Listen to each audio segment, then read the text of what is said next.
Okay, so in this full paper, this is a 2022 pre-trial exam. So this is going to give you a good idea of what you can expect in your prelims. But anyways, to start off here, we are being asked to solve for x. So solving for x in this equation, we would just need to make each bracket equal to 0. And then you see here the 2 goes to the other side. You have x is equal to 2.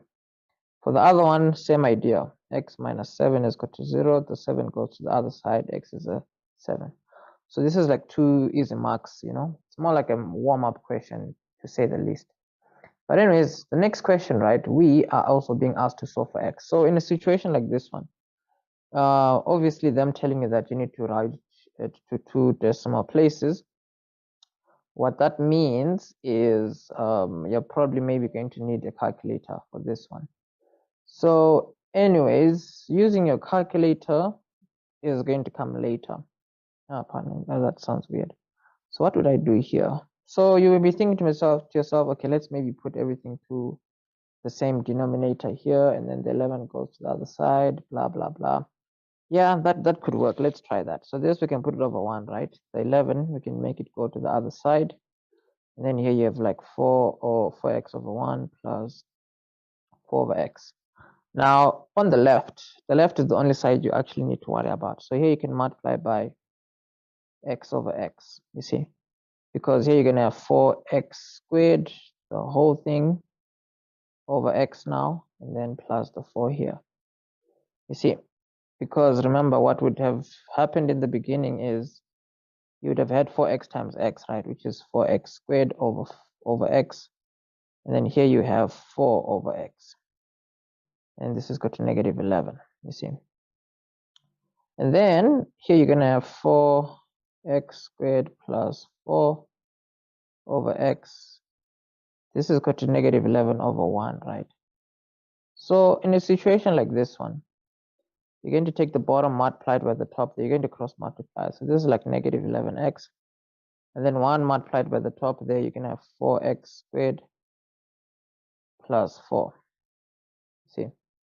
And then you can see everything can go to one side. You see 4x squared plus 11x actually, and then plus 4.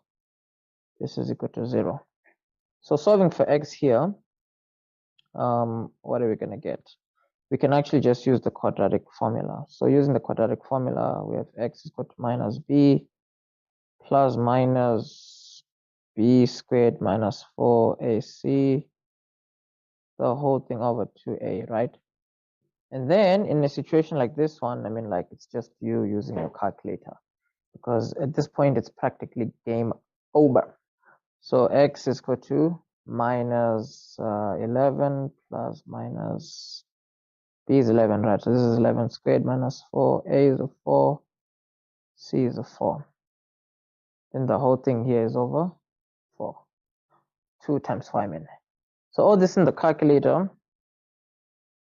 you are going to get negative 0.43. And then here you're going to get negative 2.32. Nothing crazy about this question. The next one. So anyways, shameless plug.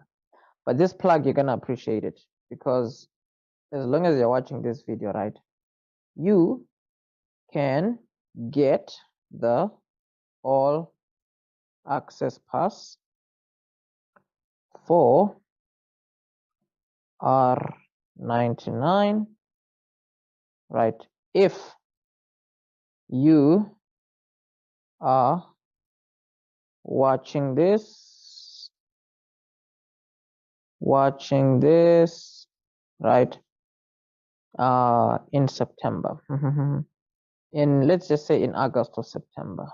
In August or September. Just hit me up whichever way you can. You see, either on TikTok, either on Instagram.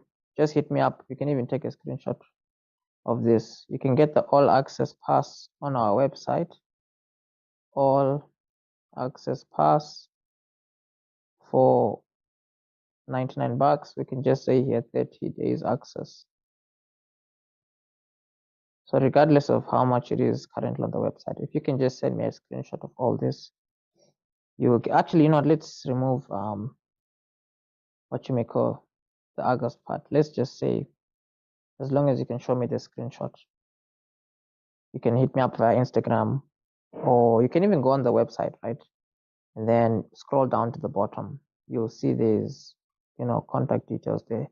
I cannot click on this. Where can I? I thought this was clickable. Anyways, it's fine. The next question, you need to solve for x, right? So in a situation like this, be careful. Make this a quadratic equation by taking everything on one side. So you're gonna have here 3x squared, right? The 6x, you can take it to the left. The reason you're doing this is, remember, you're trying to see that this is just a smiling parabola. It's just a smiling parabola. So because it is a smiling parabola, you need to keep in mind that this smiling parabola, they're asking you, where is this smiling parabola having y values that are bigger than 0? So it's having y values that are bigger than 0 over here. This is the part where the y values are bigger than 0. This is the part where the y values are also bigger than 0. So for us to find out where these y values are bigger than 0, right, we're going to need to get this x value, we're going to need to get this x value, so that we can say the y values are bigger than 0, starting from this x value going to the far right, and also starting from this x value going to the far left. So solving for x here is what we need to do first. So solving for x would make this equal to 0. We'd have like negative 6x. And then negative 6x go to the left. This is like 6x. And then this is like 3x squared, right? And then divided by 3, divided by 3.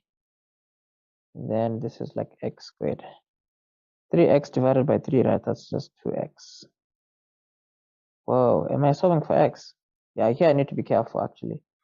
If you do it like that, you'll end up with one x value, which is not going to work out.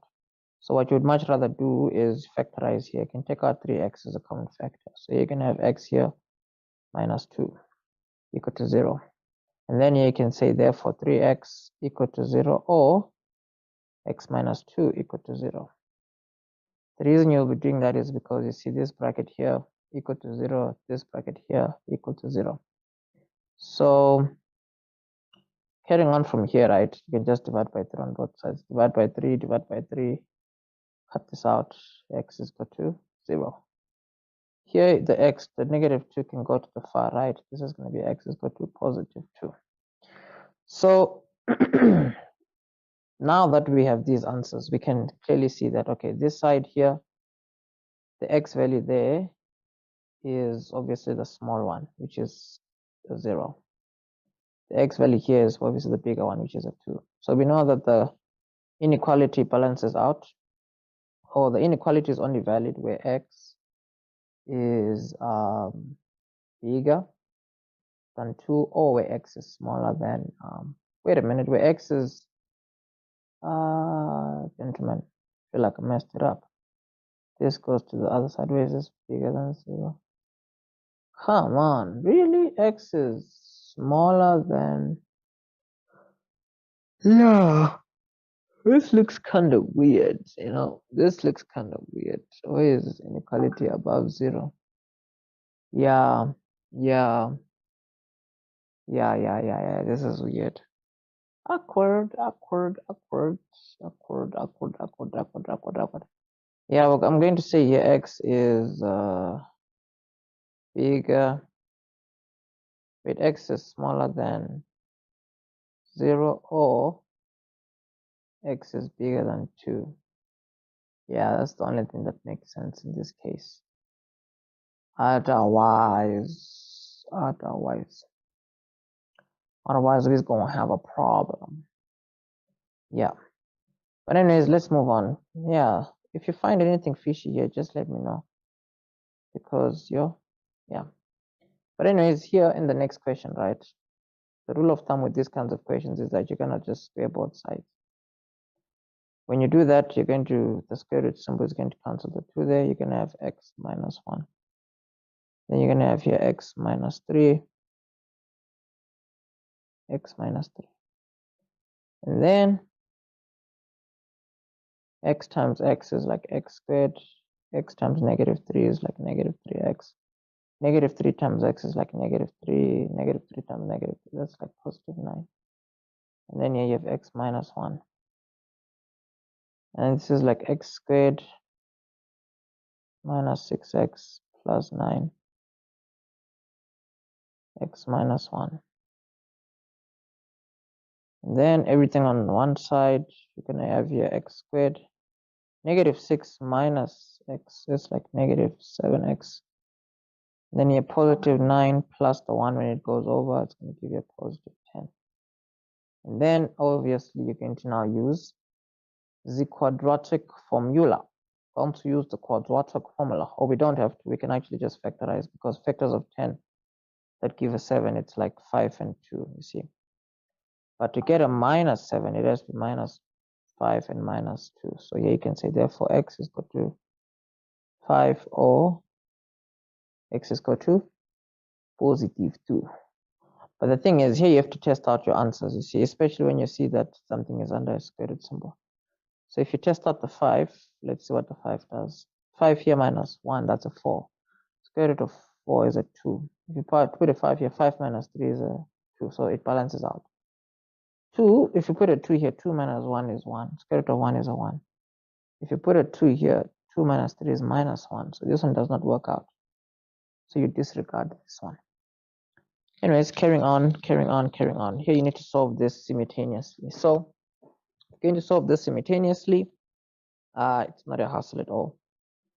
We are just going to make sure that in one of the equations we isolate x or y. So here it looks like we can isolate y by taking it to the other side.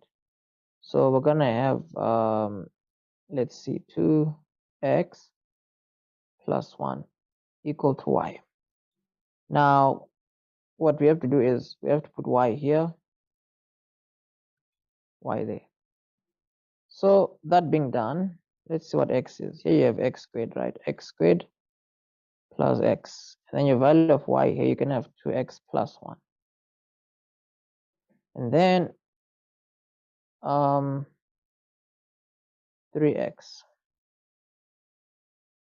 Y is like 2x plus 1.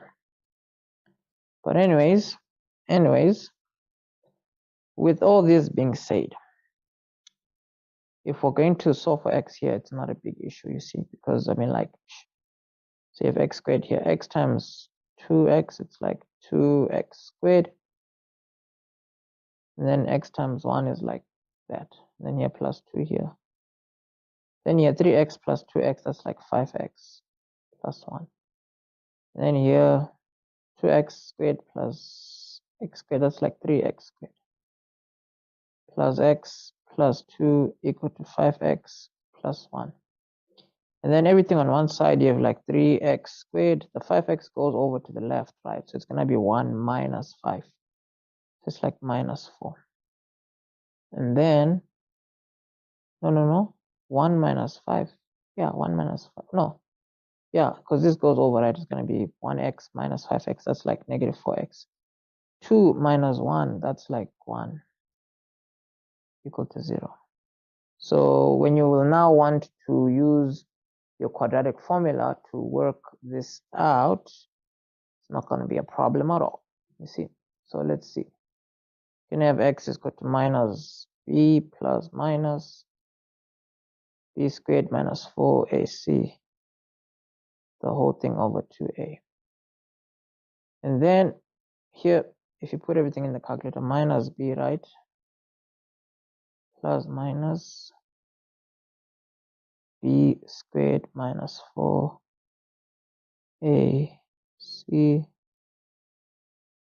the whole thing over 2a, 2 times 3.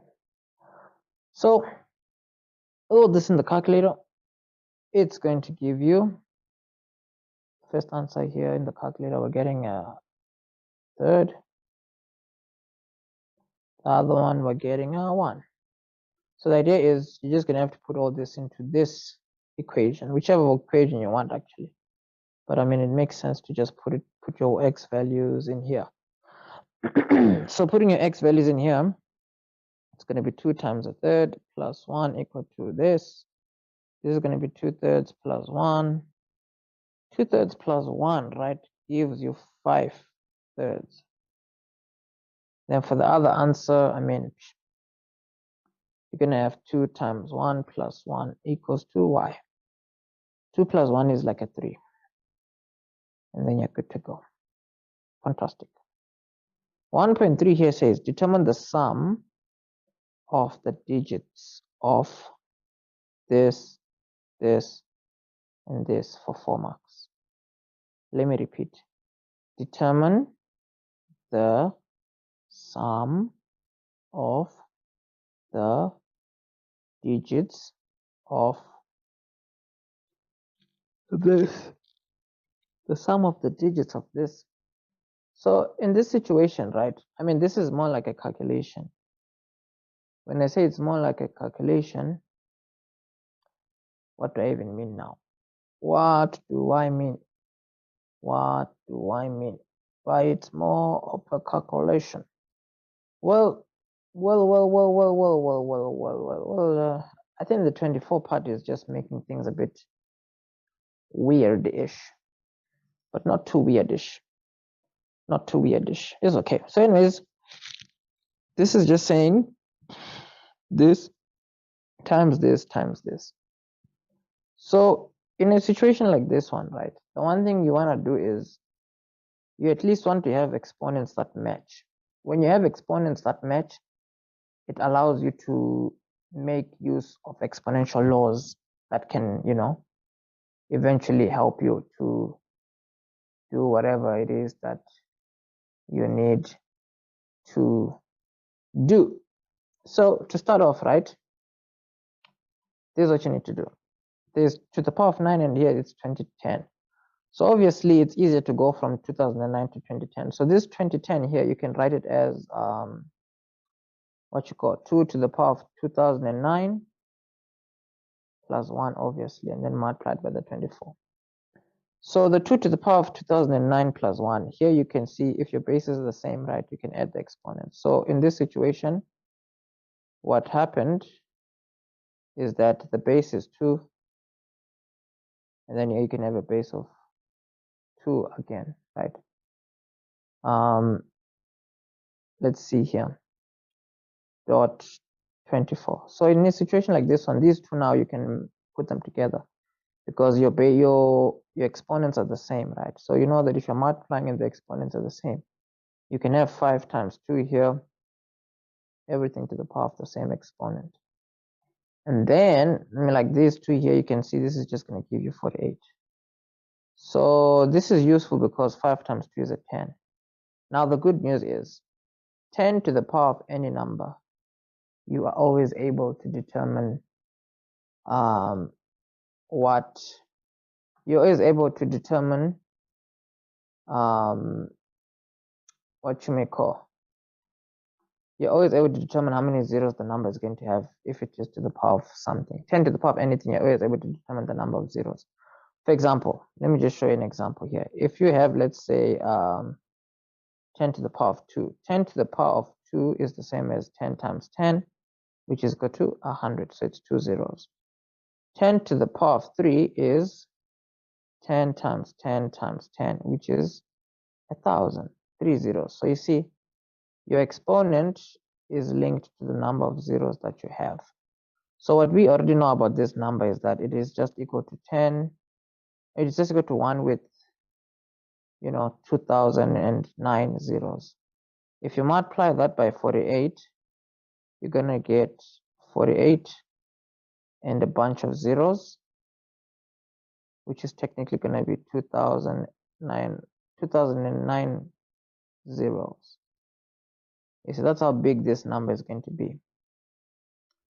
So because we know that this number is going to be this long, it makes this question easy because they're asking us to determine the sum of all these digits. So if you add up all these numbers together, you're technically just going to have 48.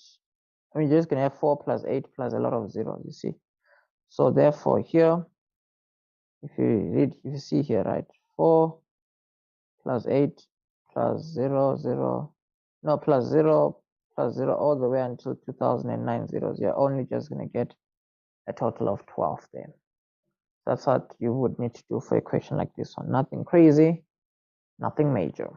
Let us move on to question number 2. So as a reminder, if you're currently watching this video, right, you can get the all access pass for 99 Rand and we'll give you a 30 days access. I mean, I'm trying to say this based on if there's a special going on, fine, the special supersedes this. But then this is depending on what time of the year you're watching this. If you're watching this at any time of the year and there's no sale running or anything like that, it's okay. Just hit me up, take a screenshot of this. You can send it via TikTok or Instagram or whichever way you can, right? You can go to the website also, scroll down to the bottom of the website, and you'll also get contact details so that you are able to reach out and you can get access to all the courses for just 99 Rand. You see, so what I mean by that is, okay, well, so far as of this recording, there is a sale. You see, this sale here, it's from the 30th of August to the 2nd of September. So what I'm trying to say is that depending on when you're watching this, right, you will be able to access the all access pass for 99 Rand for a space of 30 days. If you can just show me a screenshot of this portion here. You see. Question number 2. So it says here, the first 4 terms of a quadratic number pattern are 13, 20, 19, and 40. So they say we should write down the value of the 5th term. So writing down the value of the 5th term is obviously straightforward, because if it is a quadratic number pattern, it means that it has, why am I yawning? It has a second common difference. So the way you want to structure this is in such a way that's going to help you with the follow-up question, you see. So what I mean is, firstly, I mean one or the other, 13, 20, 29, 40. What you do is you get the first difference, right? Meaning you're going to have 20 minus 13, which is like 7. 29 minus 20, which is like 9. 40 minus 29, which is like 11. And then from there, right, 11 minus 9, which is like 2. 9 minus 7, which is also like 2. So fortunately, what you can now do is, because of this, you can now just predict what the next one is going to be. Because remember, this is like 7 plus 2 is a 9. 9 plus 2 is 11. So 11 plus 2 is going to give you 13. Then here you see 13 plus 7 is 20, plus 9 is 29, plus 11 is 40. Plus 13, this is going to give you 53. There you go. Now, them asking us to determine the general term, right? In a situation like this one, you have to remember that this is the bottom, then we have this, then we have this. So the very bottom here, we know that we always, if you're going to work out a value for A, B, and C, what you need to do is, the way this structure is laid out, right? The very bottom, your second common difference, you need to make it equal to 2A. This is like a fixed law. You make this equal to 2A. Then the value that's here, you make it equal to 3A plus B. The value that's in the first position in your original sequence is just A plus B plus C. This here we refer to it as the sequence of first differences, you see, because these are the first differences. They form an arithmetic sequence, you see, because there's a common difference here. Anyways, let's start from the bottom. 2A is equal to 2. It's going to give you an A value of 1, you see, because these cancel out. This cancels that. Then you have A is equal to 1. Then you're going to throw 1 over there. You see 3 times 1 plus B. It's going to give you 7. B is equal to 7 minus 3, which is a 4. 4. And then the last one, right? You're going to have A plus B plus C. So your A value is what? 1, right? So it's like A plus the b there, which is a 4, plus the c here, which is like 13. If you put everything in the calculator, 5 plus c is equal to 13. The 5 is going to go over to the other side, right? So this is like c. This is like 13 minus 5, which is like 8. Is it 8? Yeah, 8. 11, 12, 13. Yeah, it's like 8. Okay, anyways, that being said, let's move on to the next question. 2.1.3 says Michael stated that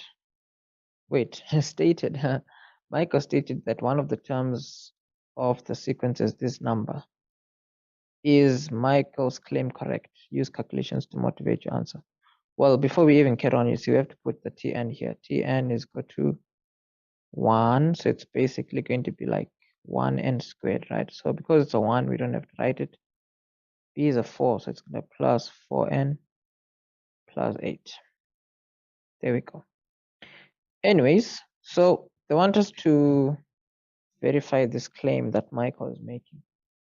Now, the one way to do it is to make the equation equal to 4493 and to see if this equation is going to yield a specific value of n. Because if you're going to put 4493 here, right, and you're going to solve for n, while solving for n, you are going to be looking for an answer that's a whole number. Because if you get an answer as a whole number, it will mean that this value is a value that's in this sequence over here because it has a specific position. So let's see, 4493 equal to n squared plus 4n plus 8. And then everything on one side, right? 4n squared, n squared plus 4n. This is like 8 minus 4493. So what does that give us in the calculator? It gives us 4485. Negative 4485 actually. Negative 4485. So with that being said, right? We need to, here we can just use the quadratic formula. Because why not? I always use the quadratic formula. So this is going to give you n is equal to minus b plus minus b squared minus 4ac, the whole thing over 2a. And then here, b is going to be 4. And then let's see, b is going to be 4, right? So it's like 4 squared here minus 4. A is like a 1. C is like negative 4485. The whole thing here is over 2 times a. And then this is going to give you n is equal to, in the calculator, 65. The other answer is minus 65, but that doesn't, no, the other answer is like negative 69, but negative 69 is not valid. So because our value of n is a whole number, we know that Michael is right. You can say here, therefore Michael is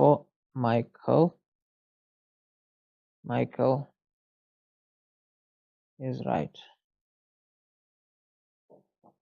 Okay.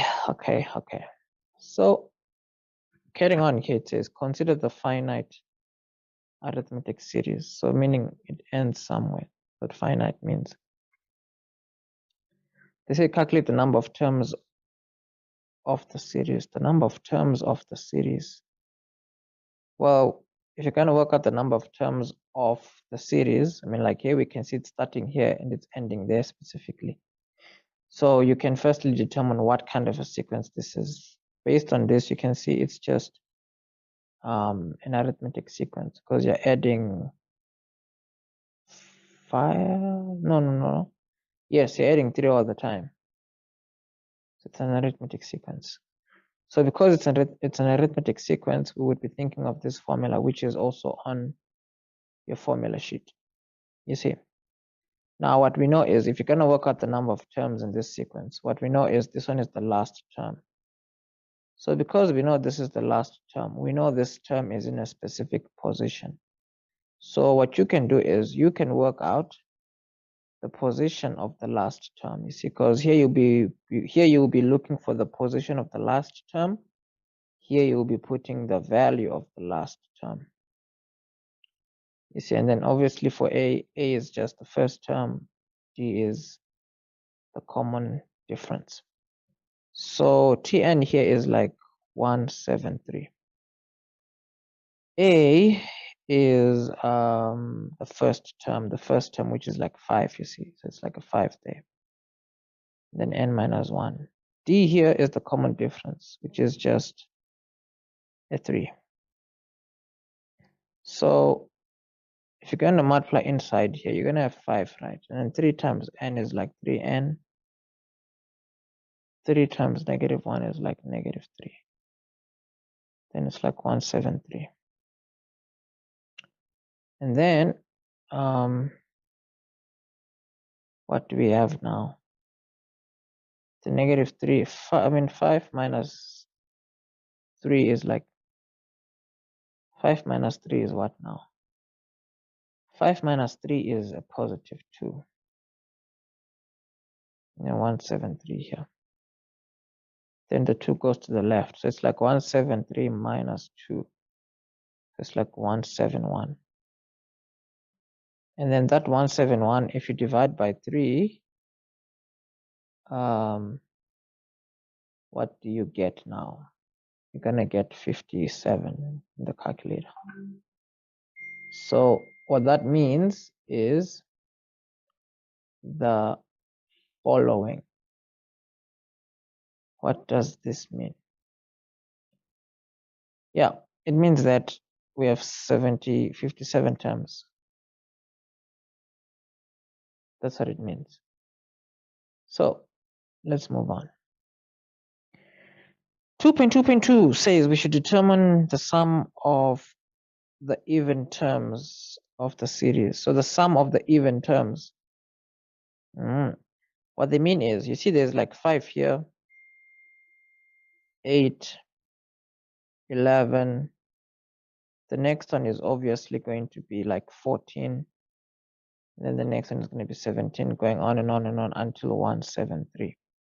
Now, what you want to remember is when they're asking for you to determine the sum of the even terms. Remember, this is term number 1. It's an odd number. Term number 2 is an even number. This is odd and then even again.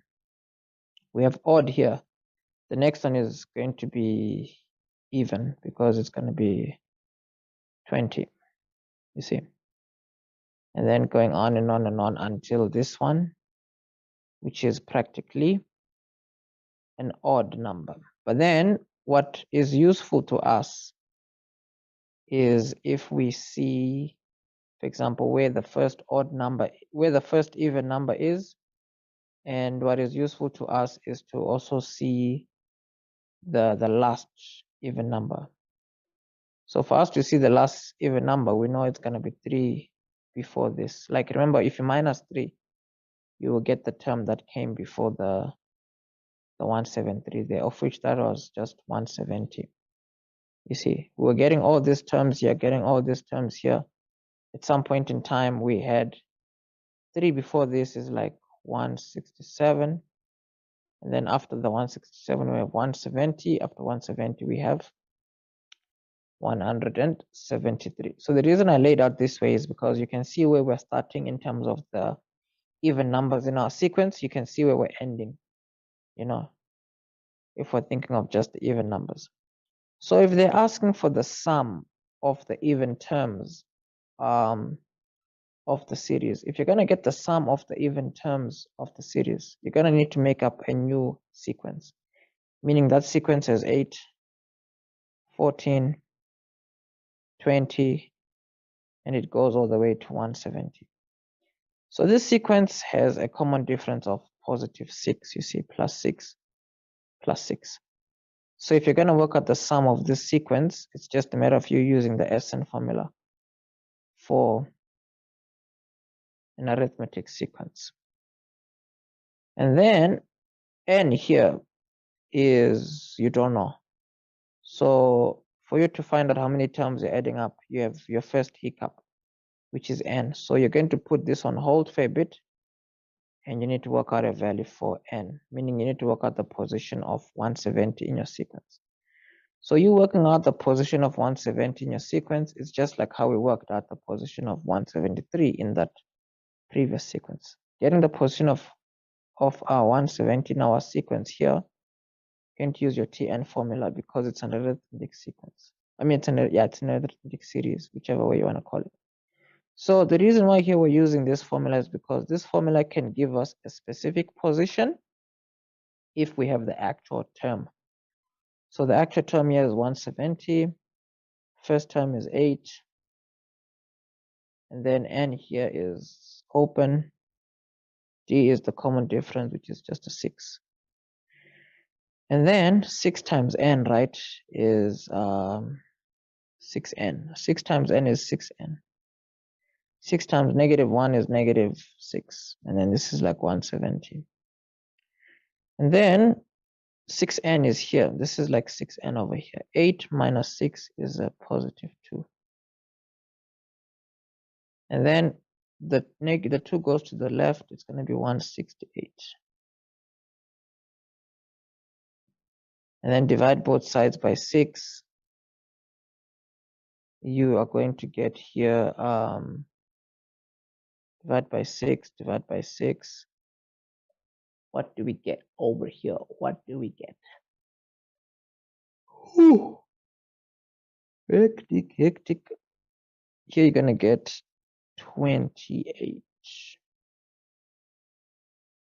You see, because 28 times 6 is going to be like this times that. It's going to be like 48. 2 times 6 times 2 is 12. 12 plus 4 is 16. But anyways, n is equal to 28. So we're dealing with 28 terms. Since you now know that you're dealing with 28 terms, you are going to, you are going to now put 28 over here because you're trying to add up 28 terms, right? The first 28 terms. A, what is A now? A is 8. N is, what is N? 28. 28. And then D is 6. And then let's put all this in the calculator. It's going to give us 3,492.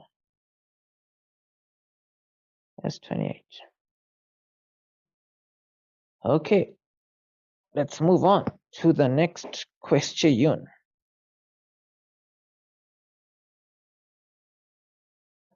Question number 3. More sequences and series. It says, consider the infinite geometric series. So when they say you're dealing with an infinite geometric series, obviously it's a sequence that's getting smaller and smaller and smaller. They say write the series in sigma notation. So sigma notation, it has 3 different slots. It has a slot for, because remember sigma means sum of. So this is just saying that we are adding up these terms, right? All the way until infinity. So the way your sigma expression will be laid out, you'll have a sigma symbol here. Down here, you'll always know where you're starting off in the sequence, like which position you're adding values from. At the top, you'll always put where you're ending. And then here, you'll always put the general term of your sequence. So thinking of this format, right?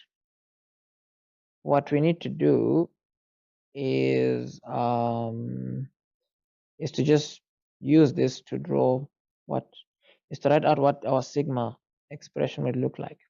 So because this is us adding up everything until infinity, up here we're just going to put an infinite symbol because that's where we're ending up. We're clearly starting from the first position. So here we can say n is equal to 1. This is a geometric series, right? Or sequence, whichever you want to call it. Well, here they said it's a series, right? Because you're going to be adding stuff up, but it's not a big deal whether you call it a series or a sequence. So because this is geometric, our general term, we know it's Tn is equal to a dot r n minus 1. In this case, our value of a is a 90. Our common ratio, which is r, can always use this formula, T2 divided by T1.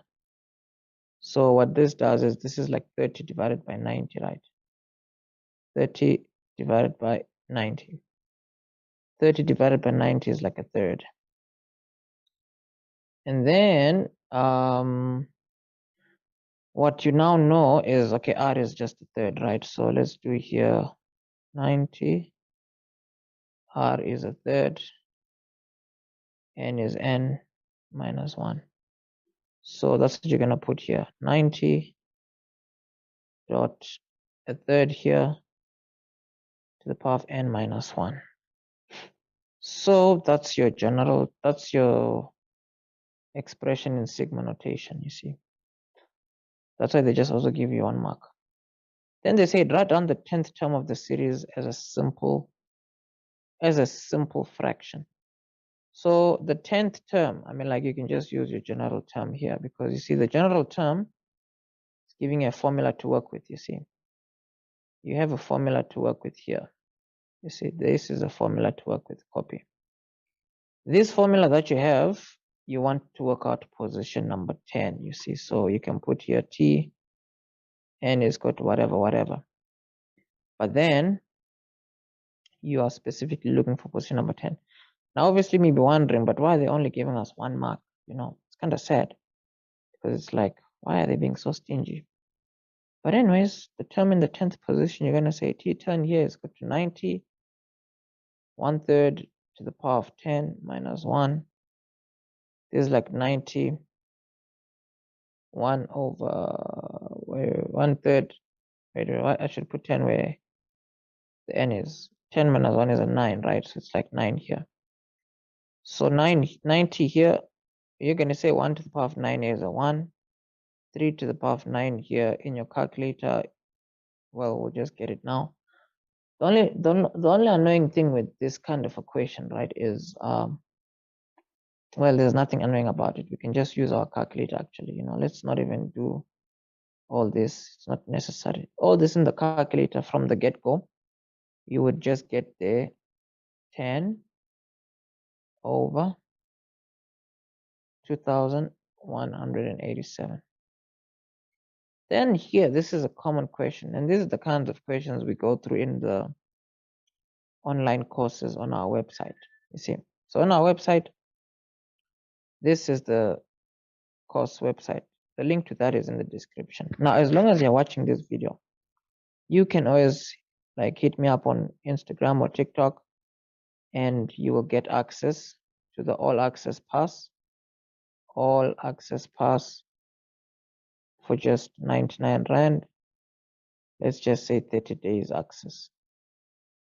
So this is if, let's say, there's no special or anything that's currently running, then you can always just send me this screenshot, whichever way you can. Because on the website, right, if you are to scroll down to the bottom, so for example, this is the all access pass. There's currently a sale as of this recording. But anyways, if you scroll down to the bottom of the website, right, it says here, you see here there's like WhatsApp, there is Instagram. You can click, if you click on WhatsApp, you'll be able to contact me via WhatsApp. If you click on this icon, you'll be able to contact me via what you may call via Instagram. If you click on this, you'll be able to contact me via TikTok. But anyways, you see if I click there, it goes to TikTok. You see, it goes to TikTok.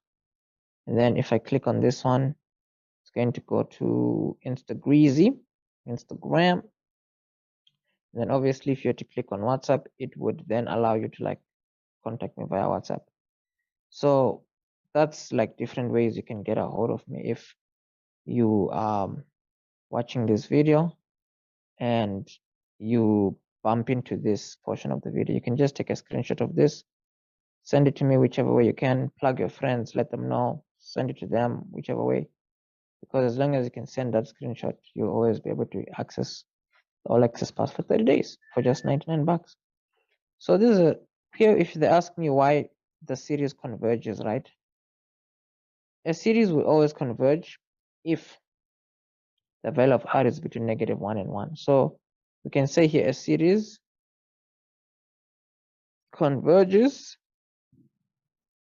when the value of r is bigger than -1, but that value of r needs to be smaller than 1. See, that's when your series converges. It will always converge if these conditions are met. So for 4 marks, 3.4 rather, it says determine the largest value of n for which the left-hand side here will be bigger than 1. We need to determine the largest value of n for which the left side of this equation is bigger than 1. So with this question, excuse me, this kind of a question, you obviously don't want to overthink it. You just want to keep in mind what this means. This means sum to infinity. This just refers to the Sn formula. So we want the largest value of n such that this minus this will be bigger than 1. Well, let me just check. Mark allocation is a 6-mark question, so we do need to do a bit of writing. But before you start writing, you want to have a clear idea of like what you're supposed to do. So let's see what we can do. So here what we can see is, as you're going to be adding up these terms, right? 90 plus 30, that's like 120. 120 plus 10, that's like 130. And then from there, you just kept on adding numbers that got smaller and smaller and smaller and smaller and smaller. So what they're saying here is, we need to work out the largest value of n such that this minus this is going to be bigger than 1. So it's a bit of a tricky question. But then what you can keep in mind is that n just represents the number of terms that you add up, you see. But to better understand this question, right, we can actually just get the sum to infinity first, because whether you understand this question or not, right, what's easy to just point out or what's easy to just spot is the fact that this represents sum to infinity. So you can just start by getting an idea of what that number is using your sum to infinity formula. You see, a 1 minus r. So a is the first term, which is a 90. R is the common ratio, which is a third. So 1 minus a third is like 2 over 3. So 90 divided by 2 over 3. This is going to give us 270 over 2. Of which that sum to infinity is just 135. This is what the sum to infinity is, 135. So what we know is we are basically dealing with a situation where we have to know that if you think to yourself 135 minus a certain number, right? We want why am I yawning? We want to get the largest value of n, right? Where if we take 135 minus that number here, after adding up a certain number of terms, we know that 135 minus a certain number here, we want the largest amount of values we can add up, such that if we take 135 and we minus this number, it will always give us a specific value, but that specific value has to be bigger than 1. So without overcomplicating it, what you need to do in this case is you can actually just work this out, what you may call algebraically. When I say you can work it out algebraically, this is what I mean. Sum to infinity, you know, this is 135, fine. This Sn symbol, we know what it is. It's just going to be a formula. Now you might also use this formula. Sn is equal to a 1 minus r to the power of n, right? And then the bottom part here, 1 minus r. So the big idea is you need to keep in mind that whatever we're doing here, we have a, we have r, and we can just work with those and solve for n, basically. But let's just see what Sn is. Sn, a here is 90, and then 1 minus 1 over 3 to the power of n, and then we have 1 minus 1 to the power of 3. So 1 minus 1 to the power of 3, that's just like 2 over 3. So let's see here. 1 minus this, and power of n here. Wait, no, 1 minus 1 over 3, right? That's like 2 over 3. It's like 2 over 3. And this is something you can at least carry on from your calculator doing. Is it 90 divided by 2 over 3? We discovered this to be 135. And then this is 1 minus 1 minus a third to the power of n. Then this is like Sn. So us saying, oh, we have seen here, us knowing all that we know here. With a situation like this one, right? What you want to keep in mind is, remember, we're still trying to solve for n. So here you can now see, okay, we have Sn, we have sum to infinity. So you can literally just say 135 minus, because remember here we're supposed to work out where Sn, where sum to infinity minus Sn, where is this bigger than 1? So sum to infinity is 135, and our Sn is just 135 and 1 minus 1 over 3n. Where is this bigger than 1? So if you're gonna solve for n here, technically, yeah, it's gonna be crazy. This whole thing can go to the far right, and the 1 can go to the left. So you're gonna have 135 here minus 1.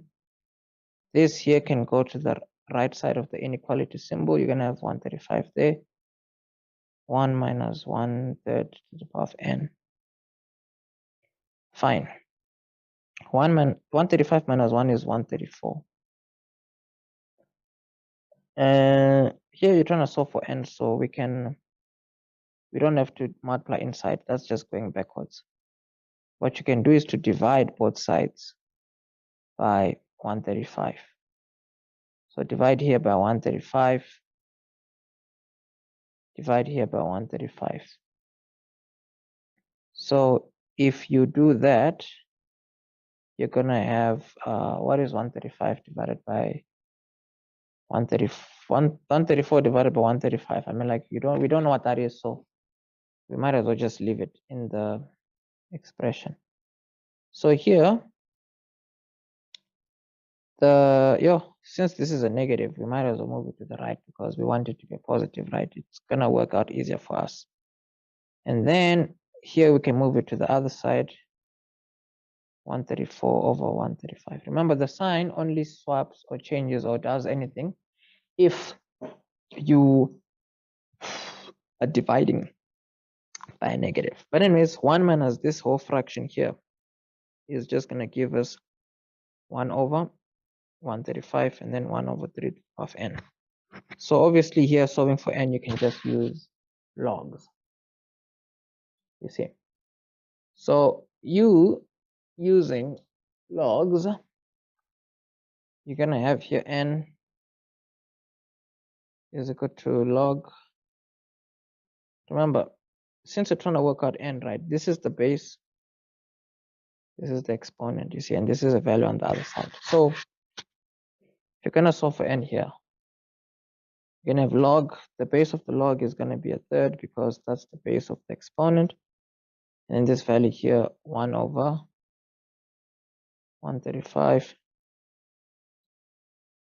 You're going to put all this in the calculator. And then what do you get?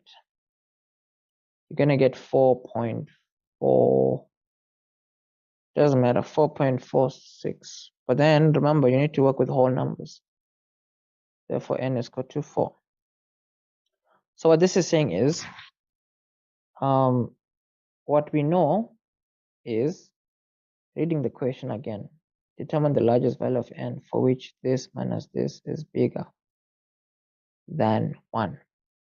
So what it's telling us is, as long as our value of n is equal to 4, it means that this number minus this number will be bigger than 1. The moment you put, let's say, a 5 here, this minus this will not be bigger than 1. You see? So this is the largest. Wait a minute. Yeah, this is the largest value of n, where this value minus this value will be bigger than 1. You see? That's what you need to keep in mind, because the moment this number becomes anything like a 5, this minus this will not be bigger than 1. So it won't qualify. So the largest value of n where this minus this is bigger than 1 is just a 4. And that's that for question number 4 in sequences and series. Now, there are plenty of questions like this in the online course, because the all access pass gives you access to all the courses on the website. Because remember, on the website, there's basically different courses. You see, there's Euclidean, there's trigonometry, and then there is individual topics, analytical geometry and all that. Then you also have some bundles. So obviously, as of this recording, this all access pass is a bundle that gives you access to all the courses on the website. It's currently on sale, you see, for 99 Rand until the 2nd of September. From the 30th to the 2nd of September every year. It's a once-off purchase. But anyways, depending on what time of the year it is, things could be different. But remember, I said, as long as you're watching this video, you can just send this screenshot, whichever way, via IG, via TikTok. If you go on the website and if you scroll down to the bottom, you can always click on WhatsApp. You can hit me up on WhatsApp. You can always click on the T for TikTok, the Instagram symbol for Instagram. And here, this is my other Instagram page. And then whichever way, you can just send me a screenshot of this and you will have 30 days access to everything on the website, so that you can learn more of these kinds of ways of doing things. Question number 4. We are gathered here today to do functions.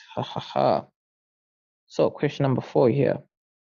We have a parabola and a straight line graph.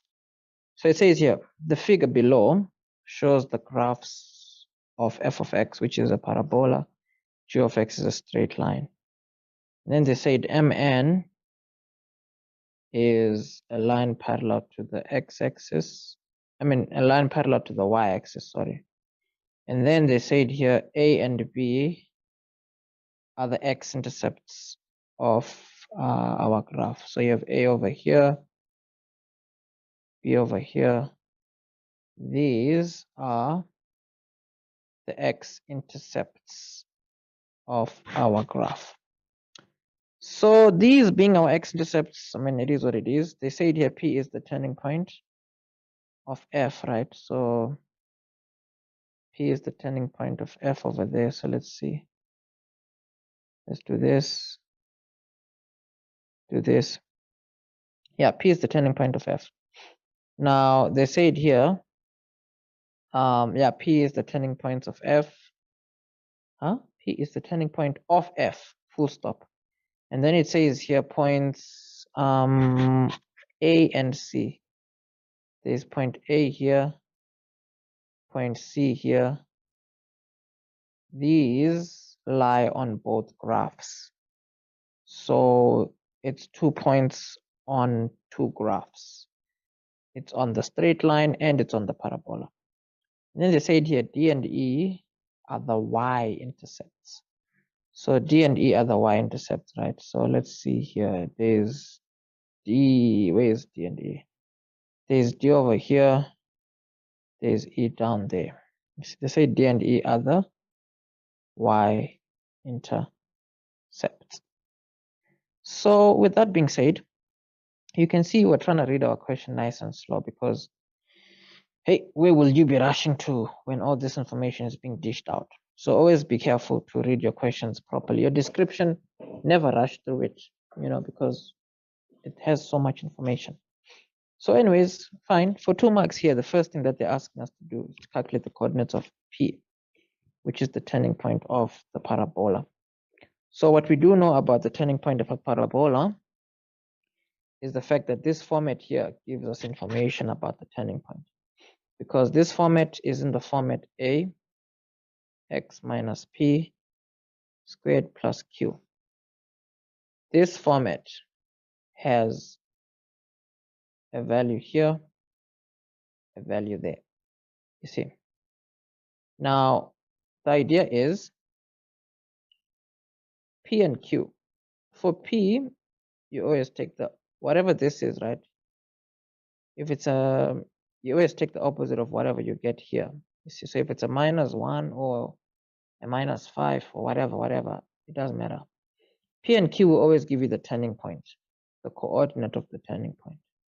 But the idea is what you see on the equation and what you see on the picture, the x value will always be swapped around. So what I mean is you can see here, this x value is on the negative side of your origin. So this x value is a -7 because you see here it's a +7. But then for the y value of your turning point, it stays the way it is, meaning if it's a +25 here, up here, the y value is also going to be +25. Like that, 25. You see. So with that being said, you see, you have like -7 here, +25 there. That is your turning point. So here, for 2 marks, they said, determine the coordinates of P, the turning point of the parabola. So, I mean, we have determined the coordinates of P. We can get our 2 marks here. Moving on, what do we do? They said we should get the length of DE. Point D is up here. Point E is down here. Now, D is the y-intercept of the straight line graph. So already we know that this is a 2. We know it. So you can just put it there. And then E is the y-intercept of the parabola. So to get the y value here, remember what we know is that the x value is a 0. So we might as well use the equation of our parabola to get the x value, to get the y value of E, because we need the y value of E. Because if you get the y value of E, the distance between DE is just going to be 2 plus whatever the distance is here. See? So let's do it. In our f of x, in our graph of f, we're going to put 0 where y is. So let's do that. Where y is, we're going to put, no, where x is, we're going to put a 0. So in the equation of f of x, where x is, we're putting a 0. So this is like equal to -0 plus 7 squared, 0 plus 7 squared plus 25. Solving for y here. Remember, this just means the x is a 0. So this thing here is representing what the y value will come out as. So here 7 squared is 14 plus 25, you see. 14 plus 25, what do we get? You're now 14 plus 25, gentlemen. Come on. Think. No. It's 7 squared, bro. Come on now. Come on. Stop making such a dumb mistake. -45 plus 25. -45 plus 25 is like -24. And then this is the y value, you see. So the y value is -24. And it kind of makes sense because, I mean, like the scale, you see up there is like 25. So down here, this being -24 makes sense. So the distance here is going to be 24 plus 2, which is 26.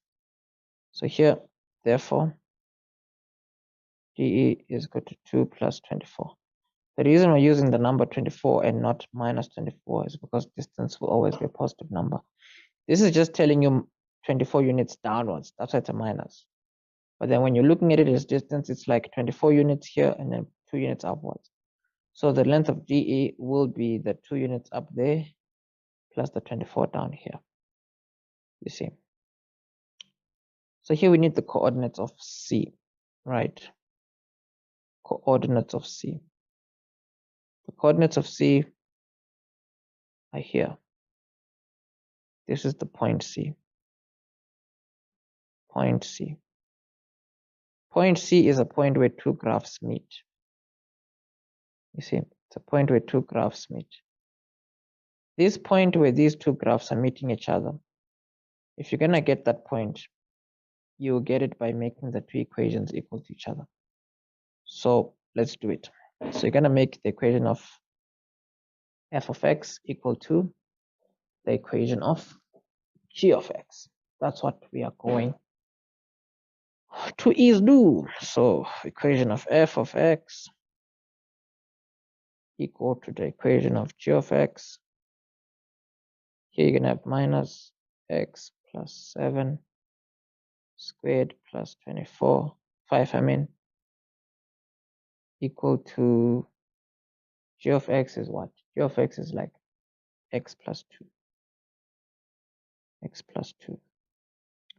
And then with all that being said, what do we need? What do we need? Well, what we need is to expand, you see. So if the negative symbol is outside there, x plus 7, yeah, x plus 7 in brackets, x plus 7 in brackets, plus 25. And then let's just see here, plus 25, right? And then this is like x plus 2. And then here you have x times x, which is like x squared. X times 7 is like 7x. X times 7 is like 7x. 7 times 7 is like 49. Plus 25. And then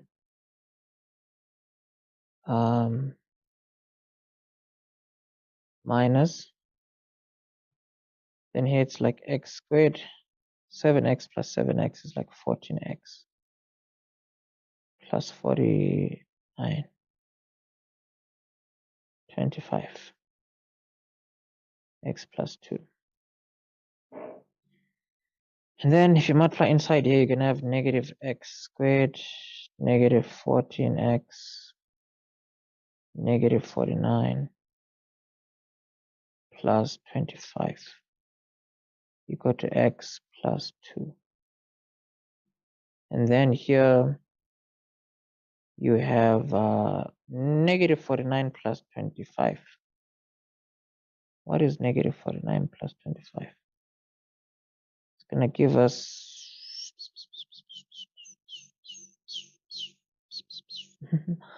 have to think about it. We have to think about it. I think it's going to give us oh, wait, I feel like something is wrong here though. Like, let me think. Trying to make sure that I didn't mess up, you know, because messing up is painful, man.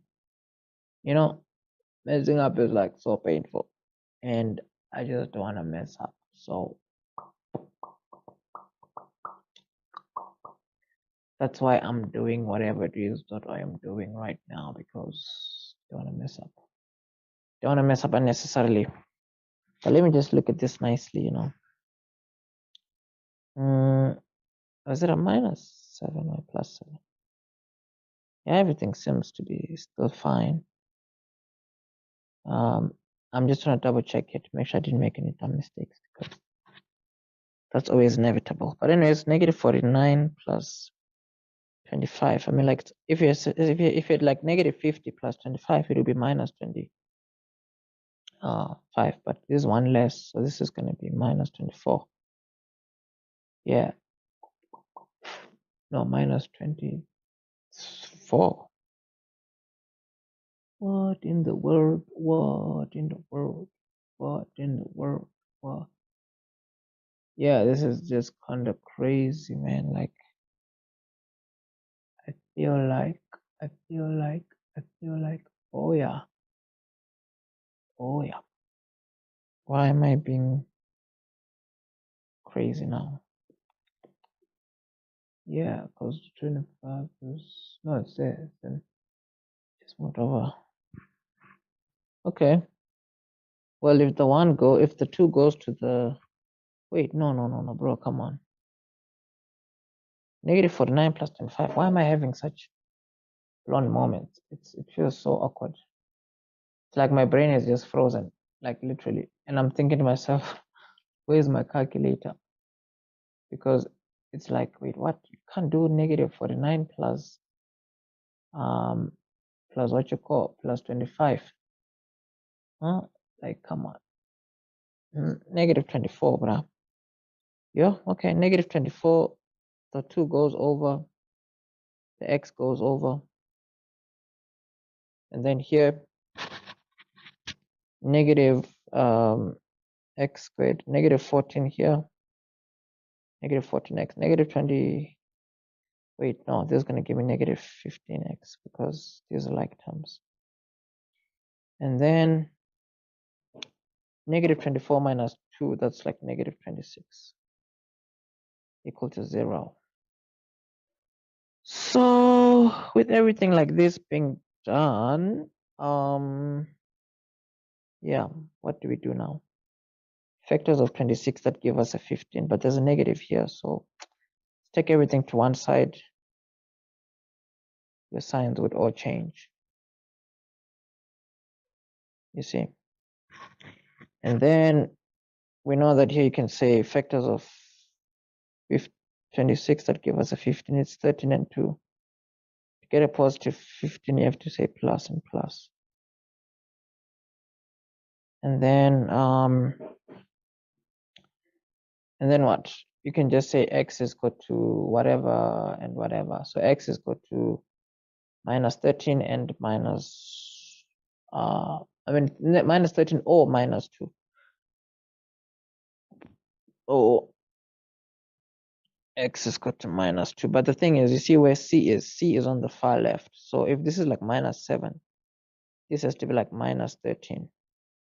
So in this case, therefore, c will have to be equal to minus 13. The y value, we have to be careful of that one, you see.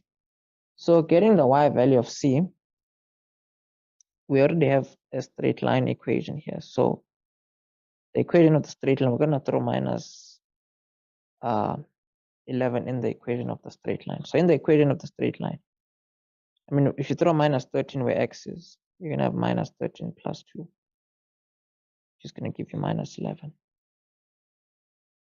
There we go. So everything here being said, we have a 5-mark question, and it's like 4.2, like that. So in this situation, 4.2 is asking us to do what now? This says the graph is shifted, the graph of G is shifted to pass, no, the graph of G is shifted up to pass B. Huh? The graph G is shifted up to pass at B. Okay, determine the equation of the shifted graph of G. Okay, so G is shifted up to pass at B. Okay, so what they mean is this graph is moved upwards, right? And now it looks like this. This is what 4.2 is talking about. So for us to determine the equation of this graph, remember the equation of this graph, it's gonna have the same gradient, you see.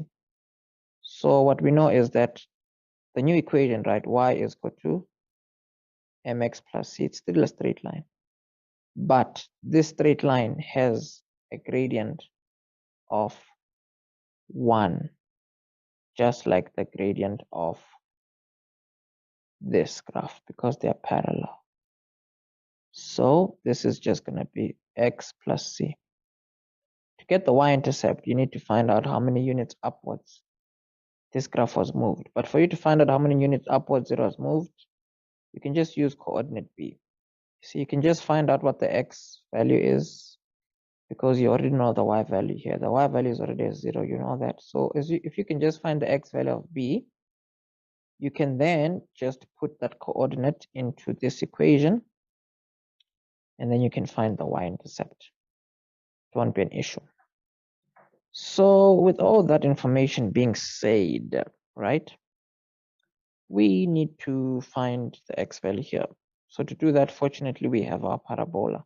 So when you're going to be working with functions questions, what you can keep in mind is how you have so much information. You see here we have a parabola and it's passing through there. So we can use it to get x because we have a y value of 0. So the equation of the parabola, we're going to put our y value as 0. Then we're going to solve for x. Yeah, let us do that. Y value is 0 for the parabola.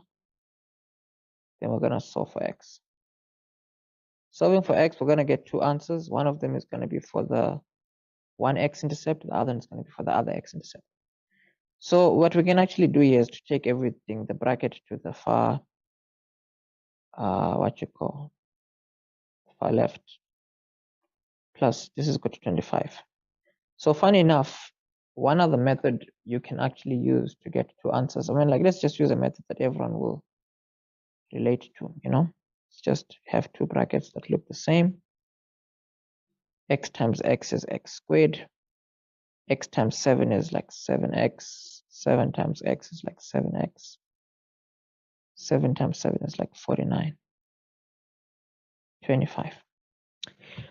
Now, this is like what? X squared plus 14x plus 49 minus 25.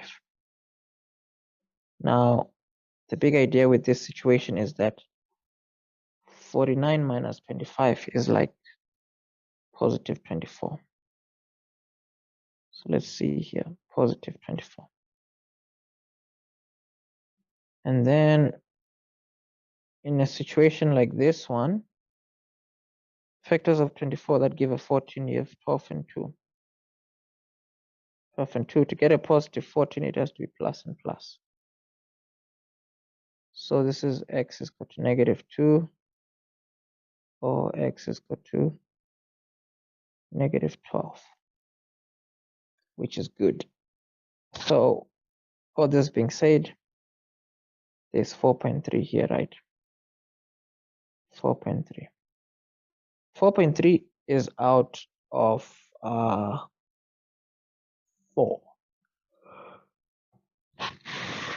They said. Wait, did we even finish? Nope. Dude, come on. So B, this is negative 12. So now that we know that the x value there is negative 12, what do we do now? Now we can use it in the equation of the straight line to get the full equation of the straight line. So in this situation, you can actually use this format. Y minus y1 is equal to m x minus x1. And then here, remember, your gradient is a 1, you see, so you're safe. So x1 and y1, let's see, x1, y1. Let me see here, x1 and y1, right? So it's like x1, y1. These are your, this is a coordinate that we have. Where am I doing, man? The coordinate we have is just negative 12 and 0. This represents x1, this represents y1. So we're going to put all that information into this equation, you see. So it's going to be y minus 0. Gradient is a 1 here. X is like minus 12. And then we're going to have your x plus 12. I mean, x negative and a negative, that's a plus. Y minus 0 is just 0. So what we know is that the y-intercept up here is a positive 12. The reason why the y-intercept up there is important is because it's going to give us an idea of how many units upwards this graph has moved. Because, I mean, like, let's see here. It says, determine the equation of the shifted graph. Oh, only with the equation. Yeah, we have determined the equation. We're fine. If they were to ask us how many units upwards was it moved, you would just need to compare the y values of the two graphs. You see, this is the original one. The y-intercept is a 2. The other one, the y-intercept is a 12. So the graph has technically moved 10 units upwards. If it was something they needed, we would be able to tell them. 4.3 says, what does 4.3 say? 4.3 says the value of x, we should determine the value of x for which the length of mn is a maximum in the domain where f of x is above g of x. This is actually a grade 11 question because this is what they mean. Let me actually copy this image so that I can, I don't have to like scroll up and down all the time. So with what they have just told us, right, what you need to keep in mind is that this is a very classic question. So they're asking us to determine the maximum length of mn. If you look at mn is this distance here from this point up until this point. So what we know is that m and n, right, is determined by a position on the graph of f and the graph of g. So the idea is if you move mn to the left or to the right, mn is obviously going to change in size. If you're moving it to the right, it's just going to get smaller and smaller and smaller and smaller and smaller. If you're moving it to the left, it's going to get bigger here, bigger here, bigger here, bigger here until this point. And then it's going to start getting smaller and smaller and smaller and smaller and smaller. So the idea is with this purple line, right, they're asking us where will it be the longest length possible. So for a question like this one, all you always do is, firstly, within this space, right, the graph of f is above the graph of g. Within this space, one way or the other, if you look nicely, this line, whoa, what just happened? If you look nicely, right, this line is potentially the longest somewhere over here. Not necessarily the turning point, but somewhere over here. So what they want us to do is to find the x value, which is this x value here, right, where this line is the longest one possible. So to do that, all you do is you take the equation of the graph that's on top here, right, which is f of x, and you subtract the graph that's at the bottom here, which is g of x. This will always give you the distance of mn. So what we know is that mn is equal to f of x minus g of x. The good news is, if they're asking for the maximum length of mn, remember, anytime they ask for the maximum, whatever you will be asked, it's all dependent on the equation that you'll be dealing with. So here they're asking for the maximum length of mn. Before we can worry about the maximum length of mn, we need an expression for the length of mn. So that expression for the length of mn is just going to be negative x plus 7, excuse me, and then minus here x plus what? What's the equation of what's the equation of g? Equation of g is what? It's like x plus 2. So let's minus x plus 2 and carry on. So this is x plus 2. If you look nicely, this is like negative x plus 7, close bracket, close bracket, close bracket, or open, close, open, close. This is plus 24. Let me just do this. Do this here. Let me see here. If you multiply inside is like negative x, multiply inside, that's like negative 2. And then what now? So minus outside here. X times x is like x squared. X times 7 is like 7x. 7 times x is another 7x. 7 times 7 is a 49. Minus x minus 2. And then let's just get this full equation. So it's like negative x squared plus and the plus, it's like plus 14x plus 49 minus x minus 2. And then you multiply inside, right? Negative x squared, negative 4x, negative 49 minus x minus 2. And then what do we now know? Oh, 14, yeah.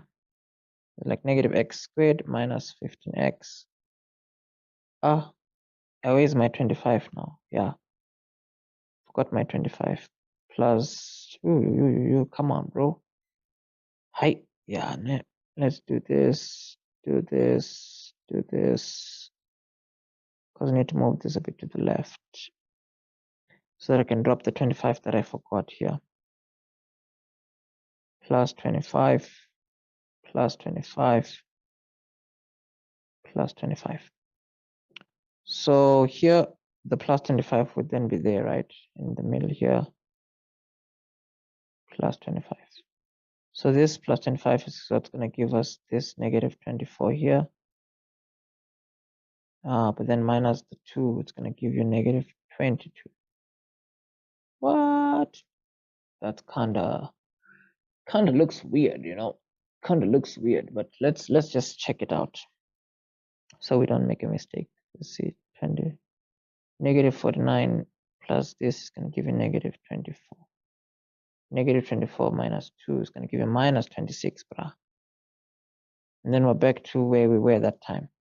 So because this is the distance of mn, if you're going to work out the value of x where the distance is a maximum, all you need to do is remember this distance of mn, right? Or rather this equation of mn, it's in terms of x. You see there's x here like that. So with this kind of an equation, right, if you differentiate, for you to get the maximum length of mn, what you do is you have to have, you have an equation for the length of mn, perfect. That equation, you just need to differentiate it and make it equal to 0. And then solve for x. That's the rule of thumb when you need to get the maximum of something. You need this equation and you need to differentiate it and you need to make it equal to 0. So differentiating this equation, what is it going to look like? I think this symbol goes here. Here, wherever it goes. So here, if you differentiate this 2 times negative, and negative there, it's going to be negative 2 and then x.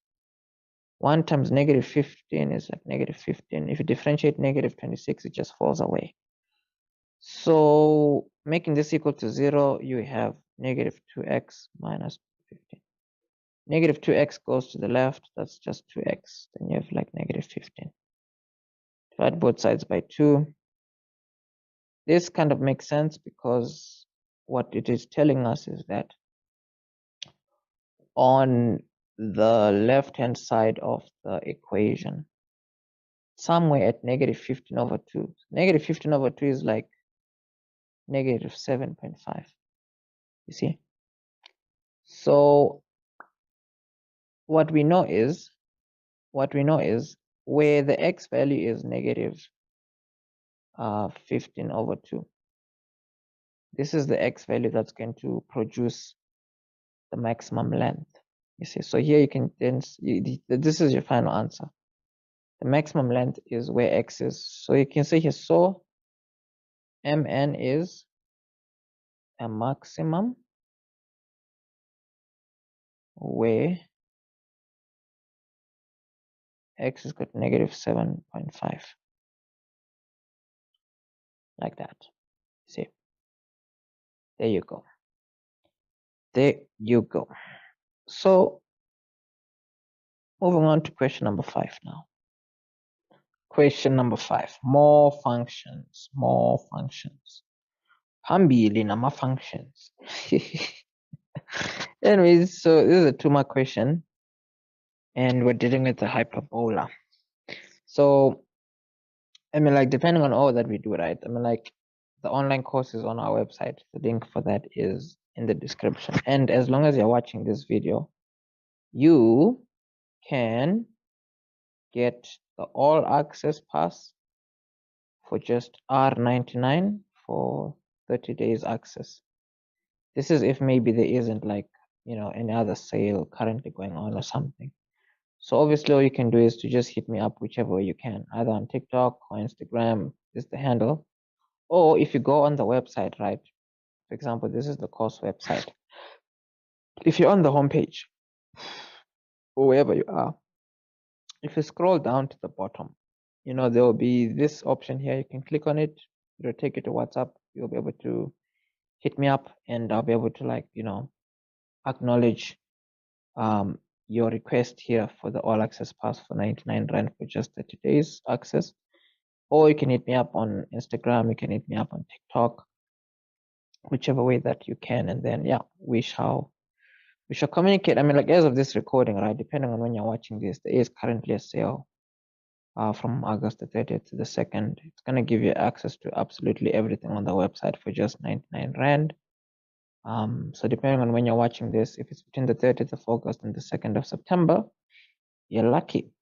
But anyways, this is, you know, any time of the year, as long as you're watching this video. So you can always plug your friends, you know, send them the same screenshot that you have, and then as long as they can hit us up, whichever way they can, and then we'll just give them access to the online courses, where they'll have access to everything, you know, all the entire syllabus, step by step, bit by bit, on how to answer these kinds of questions. So for something like what is this? Question 5. They say, given the function, or given this function, it's a hyperbola. So they say determine the value of k if the graph passes through this point. So I mean, like, here they're just giving us an x value and a y value. So the good news is the y value is just negative a quarter. So this is like negative a quarter and negative 2 x plus 3. So I mean, obviously we have a y value of negative a quarter, so we threw it on the y slot here. X value there is a k, so we can throw k here actually. So here we can solve for k. Solving for k, we can start off by cross multiplying. 4 times the negative 2 there give us negative 8. And then negative, yeah, the negative, you can actually make it go for the top or the bottom, it doesn't matter. So here we made it go for the number at the top. Negative 1 times the bracket, it's going to give you negative k plus 3. So multiplying inside, you have like negative k, negative 3, negative 8 over here. And then the negative 3 goes to the far right. You can have negative 8 plus 3, right? Negative 8 plus 3 gives you negative 5. Divide both sides by a negative 5. No, gonna divide by negative 1. You're gonna have the k is positive 5. Now, if the x value is negative, there's no sketch. Anyways, one way or the other, this hyperbola, right? Because there isn't a value on the far right here, it means that the value on the far right there is a plus 0.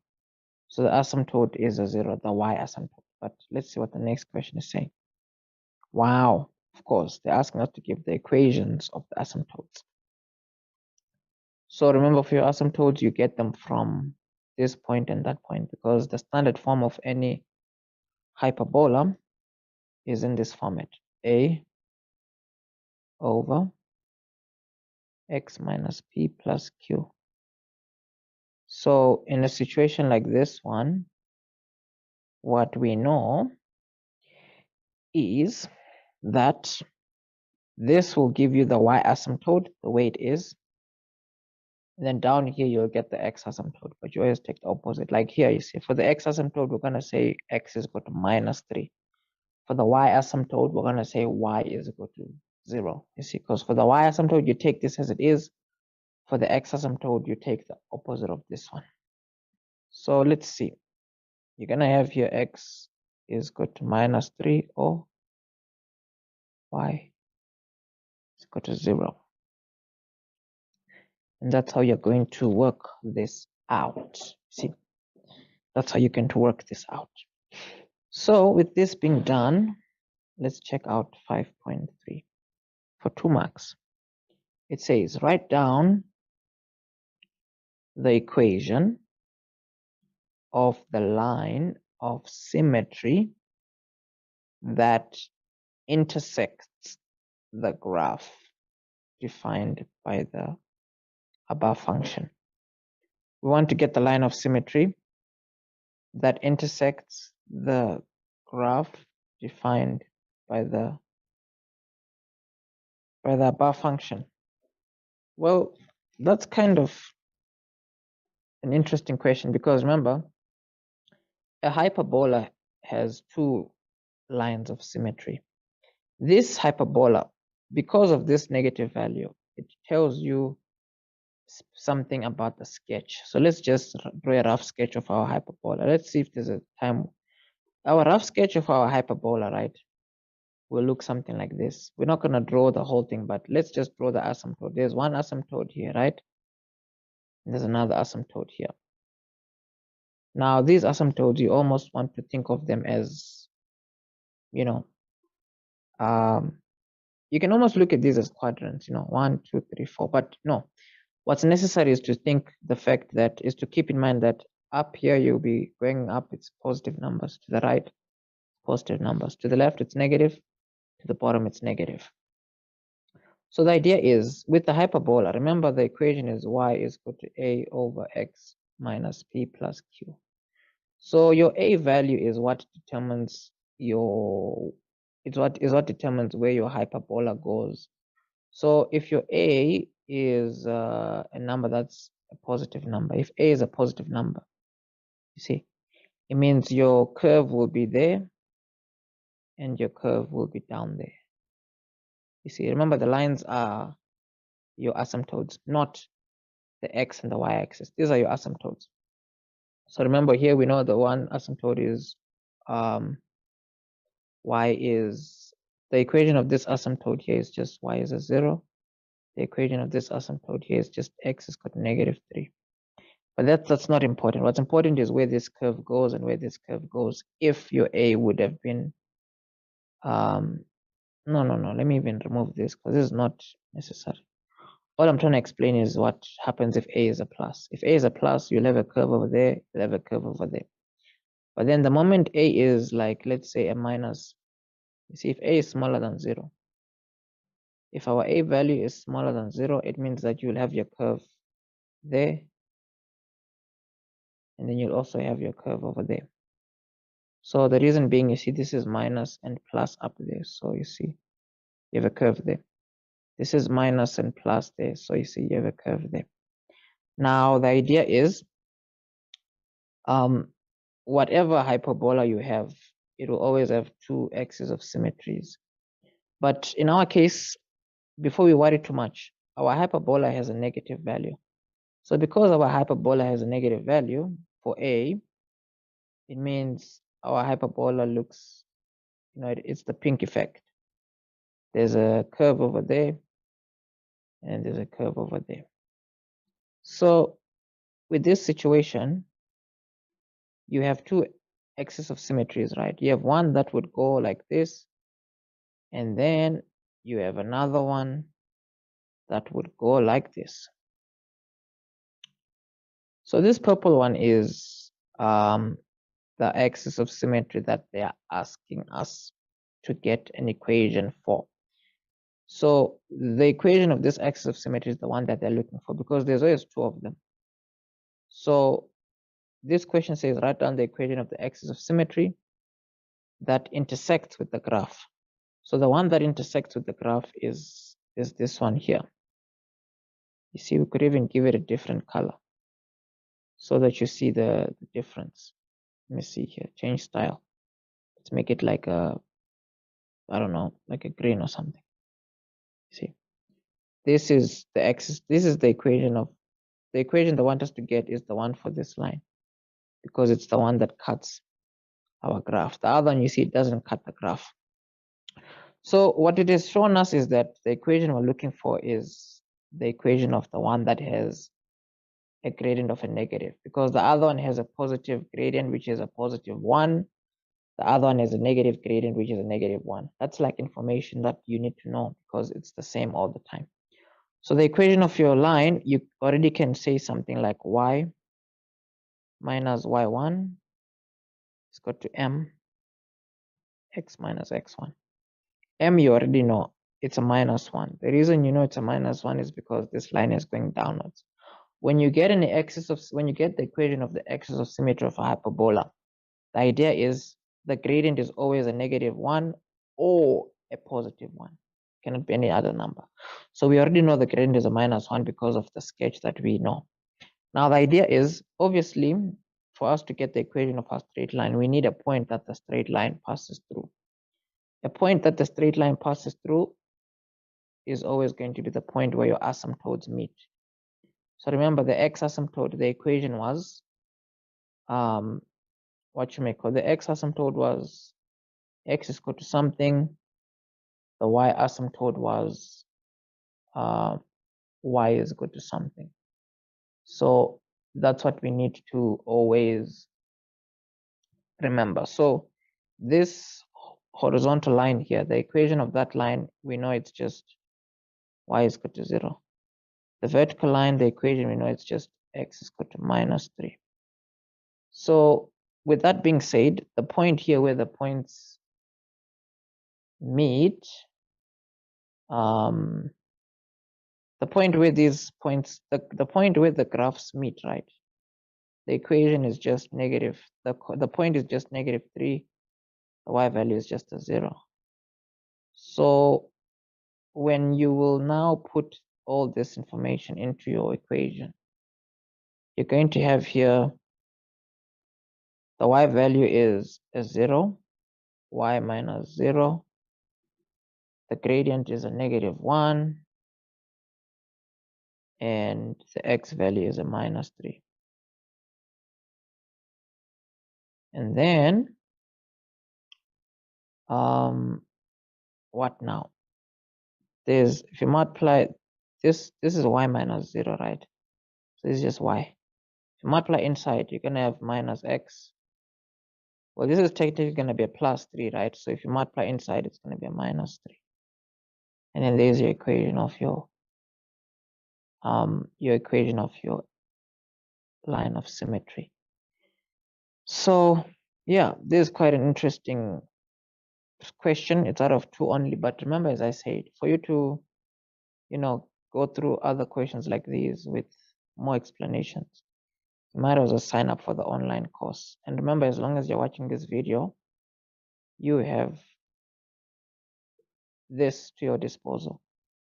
You'll have what you may call, you can get the all access pass for just 99 Rand, and you'll have access for 30 days. Just send a screenshot via IG, TikTok, whichever way you can, WhatsApp. If you go to this link in the description, scroll down to the website, scroll down on the website, right? Anywhere on the website, if you scroll downwards, see down here, you can click on WhatsApp and you'll be able to let me know of this, and then you'll have access for just 99 Rand. But anyways, let's move on to the next question, also out of 2. It says, determine the range of h if h is the equation of f of x moved 2 units upwards. You need to get the range if the equation of h is just the graph of f moved 2 units upwards. Well, with any hyperbola, the range will always be y is equal to no, y is an element of R, but then y cannot be equal to the asymptote. So, excuse me. So our graph of f, the original asymptote is a 0. So the original range is just y is an element of R, but then y cannot be equal to 0. That's the original one. But then this graph has been moved 2 units upwards. You see, it was moved 2 units upwards. So the equation of h of x is just going to be the equation of f of x plus 2, which is going to be negative 2 x plus 3, right? But then you plus a 2. So let's see here. The range will now be based on this, you see, because the asymptote is a 2 now. So if the asymptote is a 2, the range is just y is an element of R, but then y is not equal to 2. Because you see, all hyperbolas, they go upwards all the way to infinity. They go downwards all the way to infinity. I mean to negative infinity.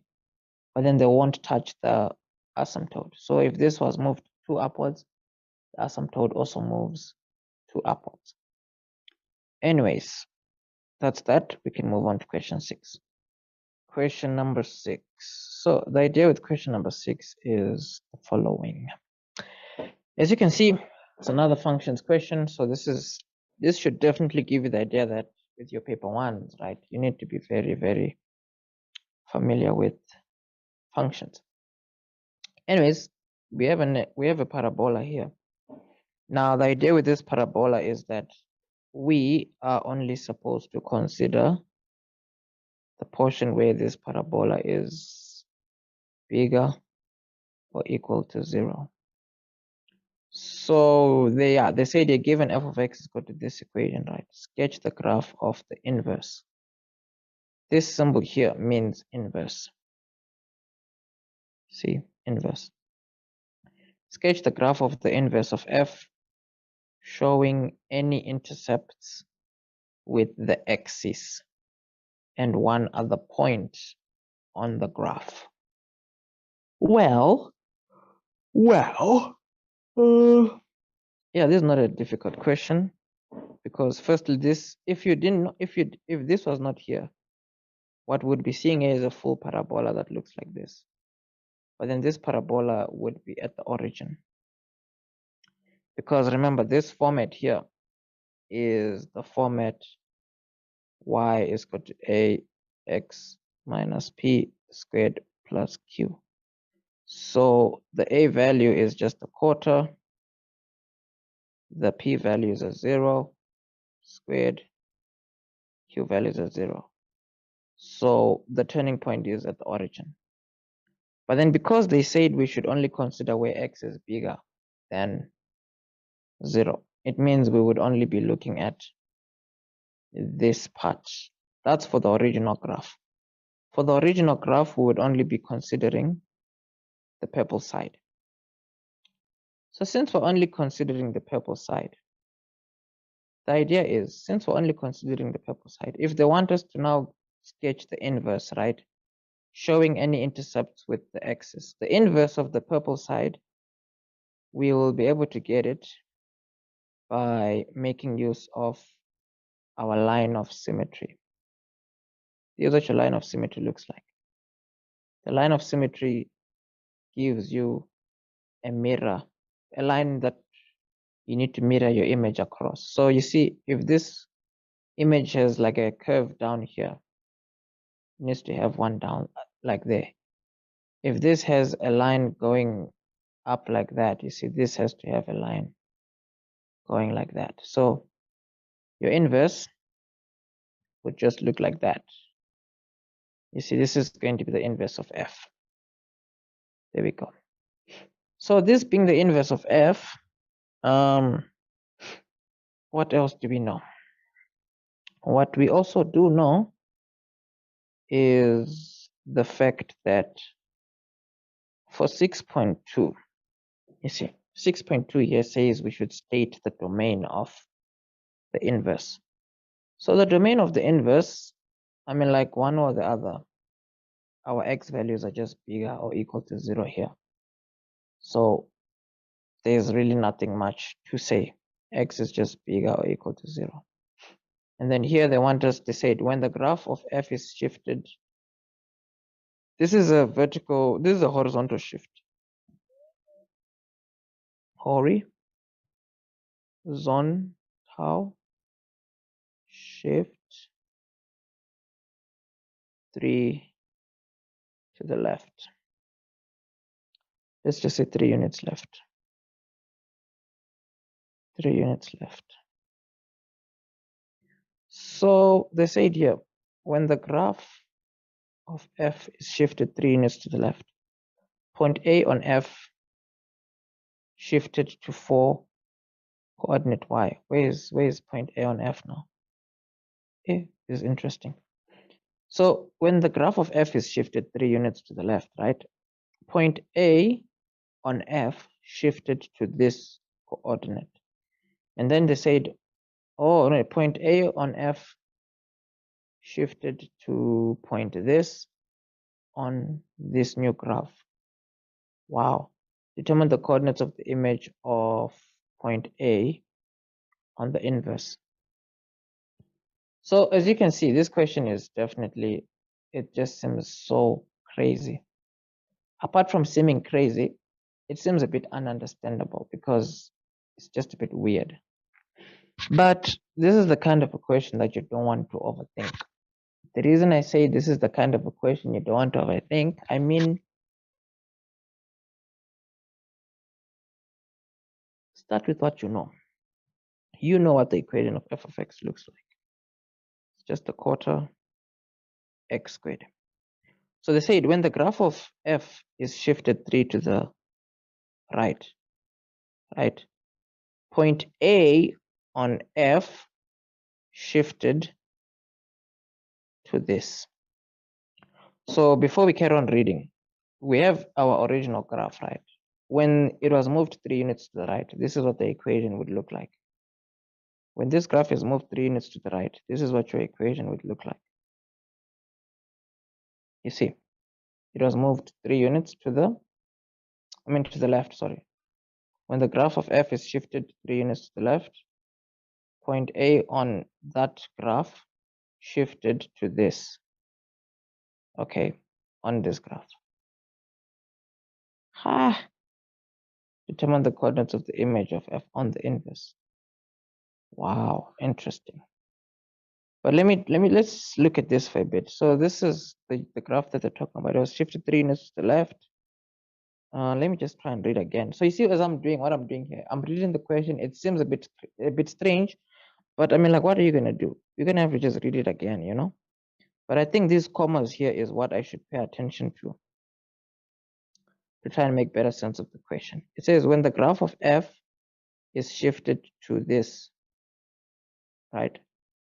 Point A on f shifted to this. So this is a coordinate in the new graph. You see, coordinate on new graph. So what that means is this is a new equation, right? So a y value y here, an x value of 4. Let's see what this yields. 4 plus 3 is a 7. It just doesn't look like it's going anywhere, yo. 4 plus 3 is a 7. 7 squared is 49. 49 divided by 4. It doesn't really give anything useful in this situation. So it's like, dang it, man, dang it. Back to the drawing board. Yeah, this question is not very straightforward. Apart from it not being straightforward, it's just, yeah, it's not friendly. So, but this is the kind of a question where you need to think outside the box. So let's repeat. When the graph of f is shifted to this, point A on f shifted to this. Okay, so what that means is, remember, this is representing an x value in the new graph. You see, X value in new graph. You see, but then 4 is also representing an X value in the new graph. You see, because this is a coordinate in the new graph. Fx plus 3, whatever is in here is representing an X value in the new graph. So whatever X plus 3 is, we know that it is equal to the number 4. So this can at least give us a specific X value for the new, or this can give us a specific, what you may call, it can give us a specific X value for the original one, you know, because whatever we work out as X here, whatever that original X value is, you were adding 3 to it. That's how it became a 4. So the original X value was just a 1. But let's read again. When the graph of F is shifted to this, point A on F is shifted to that. And then it says, determine the coordinates of the image of A on the inverse. So what you know is that one way or the other, in the equation of F, in the equation of F of X, right? What you know is that point A is in the equation of F of X. Let's see, when a graph F is shifted to this, point A on F shifted to this point.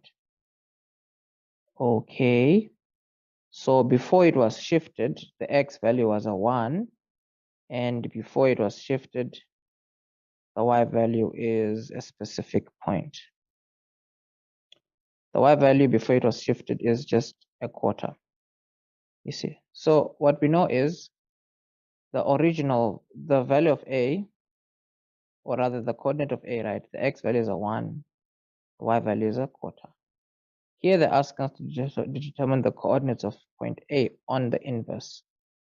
You see, when the graph of F is shifted to this, point A on F is shifted to that. So before point A was shifted, the X value was a 1.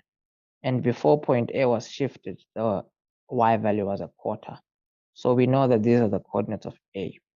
If these are the coordinates of A, the coordinates of A on the inverse would just be a quarter and 1, because inverse means you flip over the coordinates, you see. So you can say here, therefore, the coordinates would be the coordinates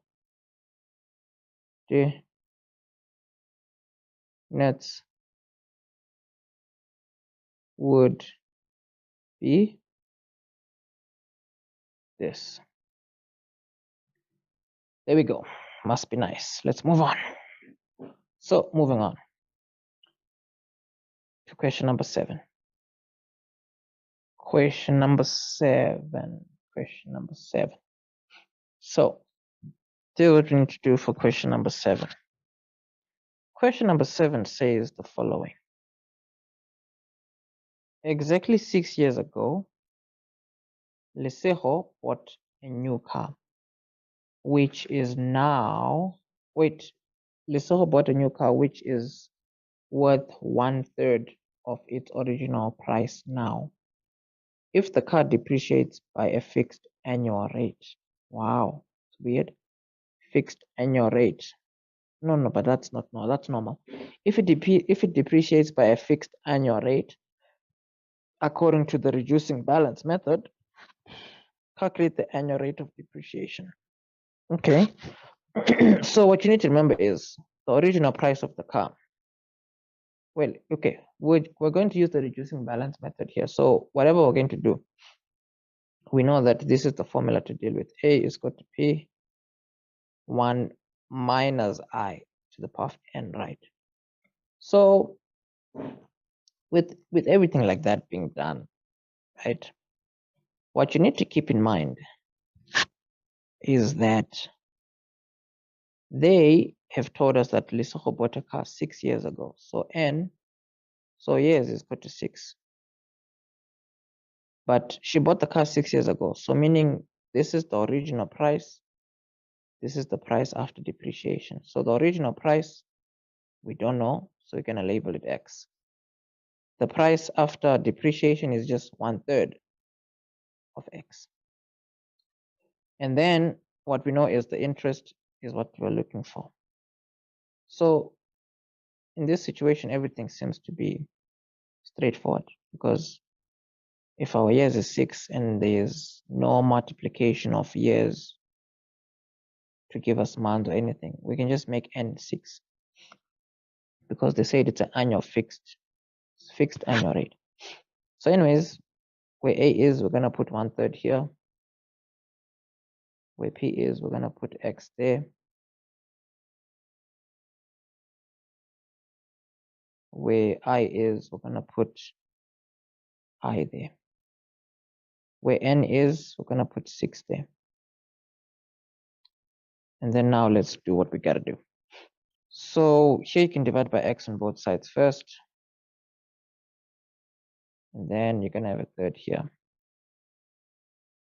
So you having a third here, 1/3, right?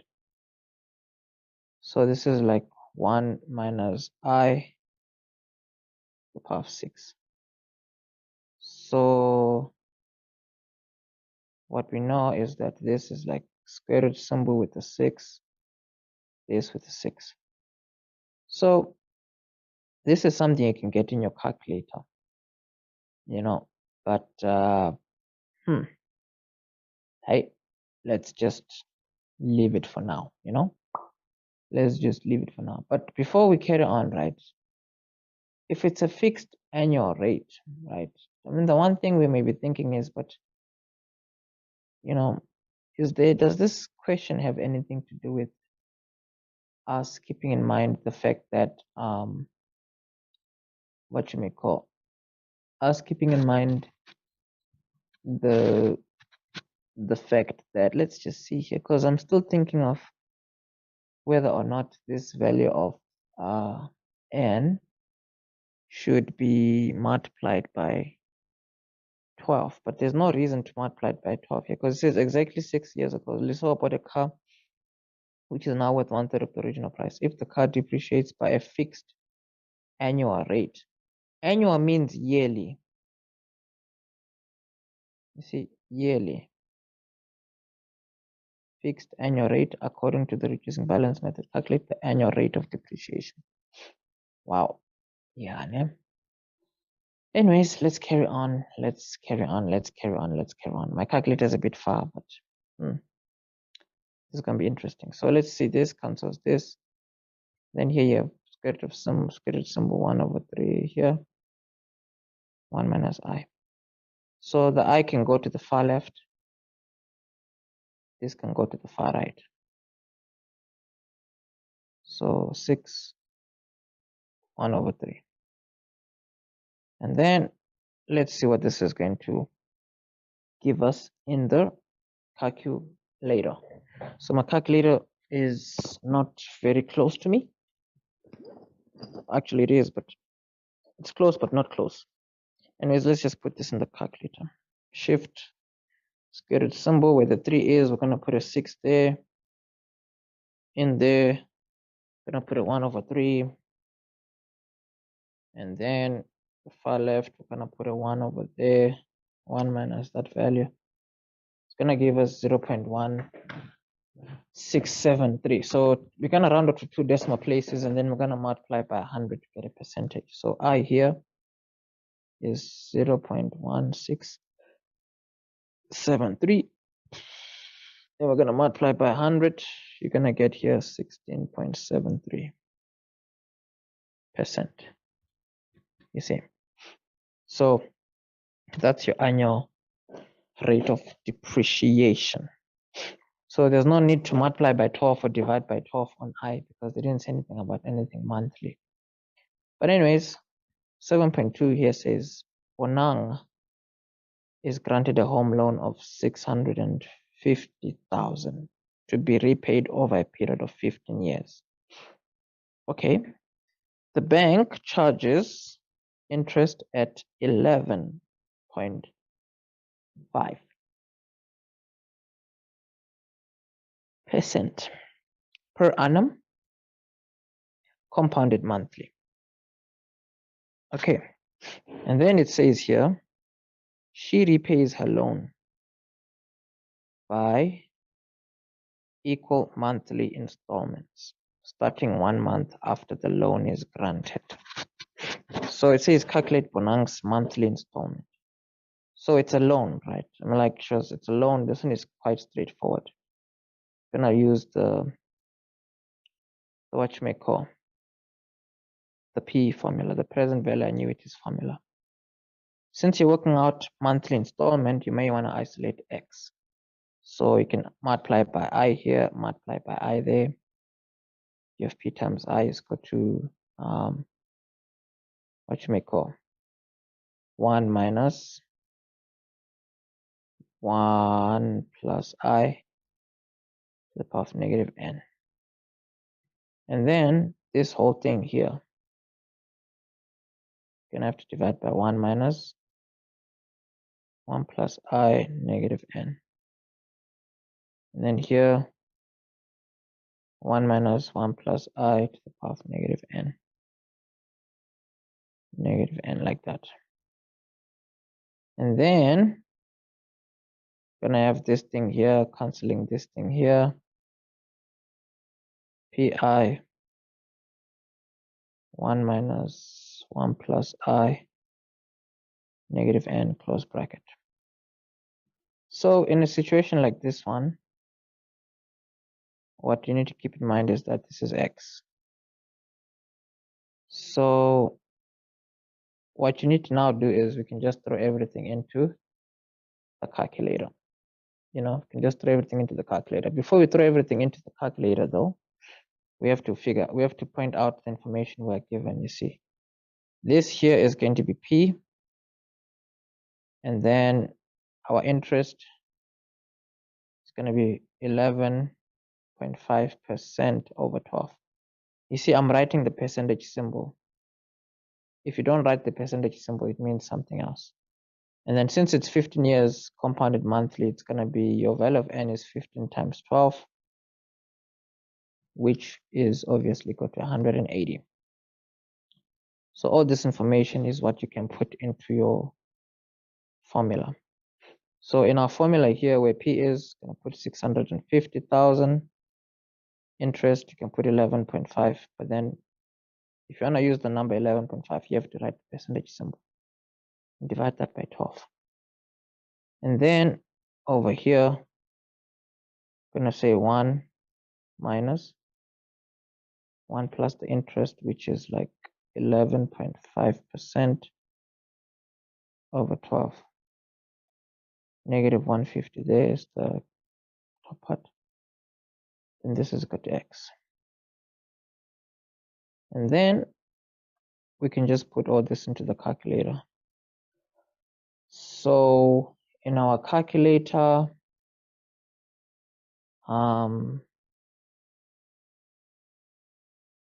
if you put everything in the calculator, let's see what it's going to give you. It's going to give us 7,593.25. 23.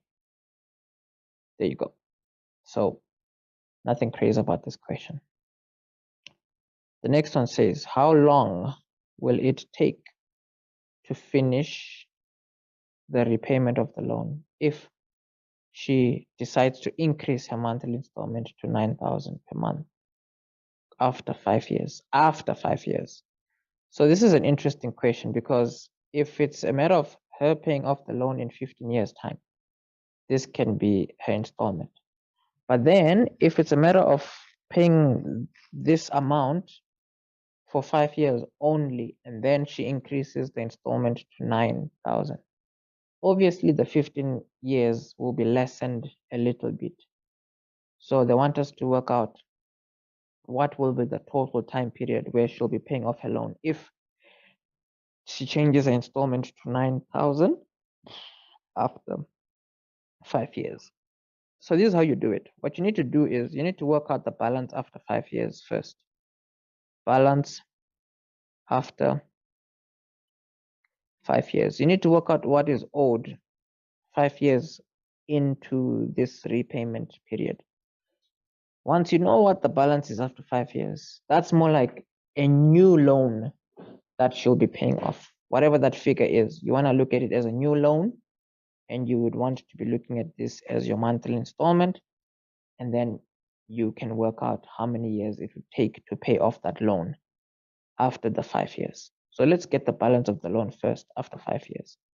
So balance, I always like to use the formula A minus F. A representing the compound interest formula, F representing the future value annuities formula. So in a situation like this one, what we already know is that for A, this is a situation where we're just going to throw everything in the calculator. So let's see here, balance after the 5 years. Firstly, it's going to be 5 years, right? If it's compounded monthly, it's going to be 5 times 12, which is like 60. So let's see, A is going to be P, right? P, remember P is the original loan, 650,000. And then you have 1 plus the interest is 11.5% over 12, because it's compounded monthly.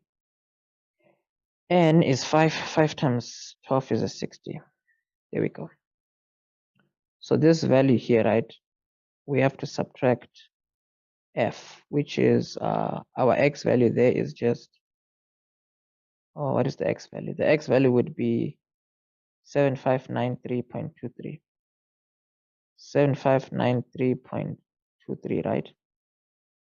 And then here you have 1 plus the interest rate is what? 11.5% over 12. So this is like 11, 5% over 12. This is to the power of 60 minus 1, close bracket. And then the whole thing, 11.5% over 12. So with all that being said, right, what do we now know? We can just put all this in the calculator, because this is going to give us the balance of the loan after a period of 5 years. So once we know how much is owed after 5 years of making these payments, we can now take that as like the new loan that this person needs to be paying off. But then whatever they will be paying off, their monthly installment is going to be different. So with that monthly installment being different, we just need to work out how long it would take to pay off that money. And then the moment we know how long it would take to pay off that money, we just add the 5 years that we just add the 5 years that passed already for us to get the total time period that the person would be paying off the loan if they pay a certain amount in the beginning and then they pay a certain amount at the end, you see. So anyways, the balance on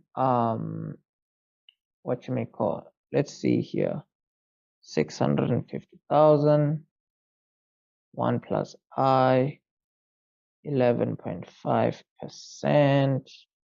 I'm just going to double check and make sure that everything is put in the calculator correctly here, because if it's not put in the calculator correctly, we're going to have a problem. 0.23. So let's see here, 1 plus the interest. Oh, there we go. 11.5% over 12. Sure. So in the calculator, everything here, let us see what it is giving us. No. 9,000, blah, blah, blah. Let's see here. Balance after 5 years. Come on. Our answer here is 540,077.1045. So this is the balance after 5 years, meaning after 5 years, this is what they owe. So if this is what they owe after 5 years, it just means that going forward, right, they can just work out how long it's going to take them to pay off this money. If the monthly installment is 9,000, if the interest rate stays the same, then what will be, how long will it take now to pay this money? So finding out how long it will take to pay this money, we can just isolate n, remember. So isolating n, we can do that by multiplying by I here, multiplying by I there. And then we're gonna have pi, this is equal to x, 1 minus 1 plus I to the power of n, close bracket. And then you're gonna divide by x. Divide by x, divide by x. And then let's see, cancel. This is like px, pi with x. And this is like 1 minus 1 plus I of n. We obviously know that the next step is you can actually just take this whole part to the left, it becomes a positive value. And then you can take this whole thing to the right, it becomes a negative value, you see. And then obviously now we can use logs, you see, because we want to isolate n. So you isolate it, and to say log the base of the exponent here, which is the 1 plus I, right? You put it down here. This entire value here, 1 minus pi over x, you put it over there. So obviously you're going to divide both sides by negative, you see. So n is going to have a positive value, this is going to have a negative value. And then you're going to throw everything into your calculator. You see, let's see here. 1 plus 11.5%. And then here 1 minus, what is p? P is that whole number, right? This entire value here. Let's just get that. Paste it over there. So obviously after doing all this heavy lifting, you just want to be careful not to like make, you know, like a silly mistake or something. So I here is just 11.5% over 12, close bracket. This is over x, which is 9,000. And then the whole thing also, we close the bracket. So let's put this in the calculator. That's what happens. Whoa. Whew, those notifications came out of nowhere. But anyway, let's see. 1 plus what? 11.5 shift percent, right? Over 12. And then it's like 1 minus, let me just maybe edit this out. No, probably not. 77.1045 bracket. We have 11.5 shift percent over 12, the whole thing over 9,000. Okay, all this in the calculator. It's giving us 89.73, which is good. Okay, 89.73. Therefore, n is equal to 89 months. You see, so after the 5 years, it's going to take this person 89 months to then cover the debt, which is not too bad. I mean, like, they basically save about quite a lot, huh? Because initially it was 180 months, but now they are saving almost like 31 months just by increasing the payment by that figure to like 9,000. But anyways, we are about to calculate the final payment, the final monthly installment. So calculating the final monthly installment, it's super easy. The reason why it's super easy is because you can always just use a specific formula, right? Remember, with financial maths, just don't be scared to write out a lot. You know, your stuff will be fine, but you just sometimes have to write out a lot. So the final payment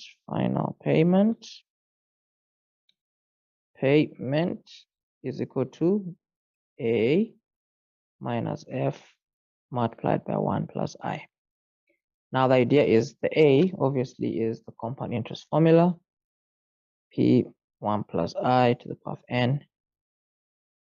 F is like X. And then you have 1 plus I to the power of N minus 1. The whole thing with I down there. So the big idea here is that your value of N will always be the number of months, right? It'll take you to make all your payments, but then it'll be that number rounded down.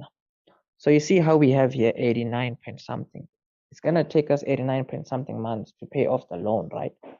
But then the point something is what's giving us the idea that the very last payment is not going to be a full one. So whatever we do in this calculation, right, N is going to be the whole number 89 without any decimal. And then as long as you do that, you will get your final payment on your loan, because this 39 represents the total number of payments without the decimal.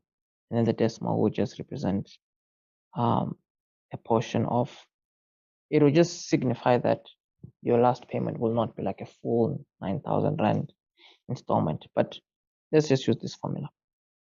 A, we already know it's the compound interest formula, of which our value of P is the loan amount, right? Which is this 5,000 something, something, something.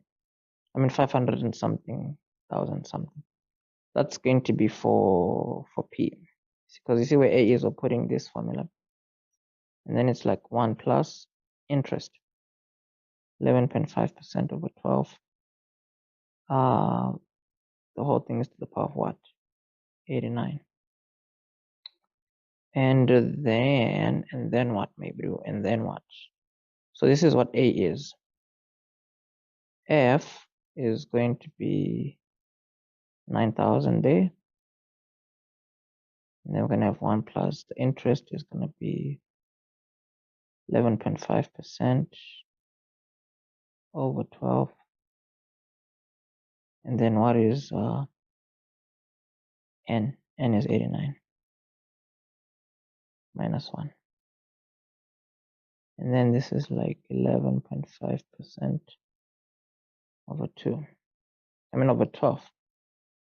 12, maybe 12. Anyways, so that's A minus F, right? And obviously this whole thing here is gonna need to be multiplied by 1 plus I. So shrink this a little bit, not too much though, not too much. But I mean, like, we can still see, which is good. So 1 plus I is like 11.5% over 12, close bracket. That's the final payment on this loan. So obviously this, in the calculator, you just have to be careful. You may have to put it in bits and pieces, but it's fine, Just know that financial maths, you get marks for putting stuff in the calculator correctly, because clearly that's the big issue here. So let's just put this in the calculator and see what it comes out as. 1 plus 11.5 shift %.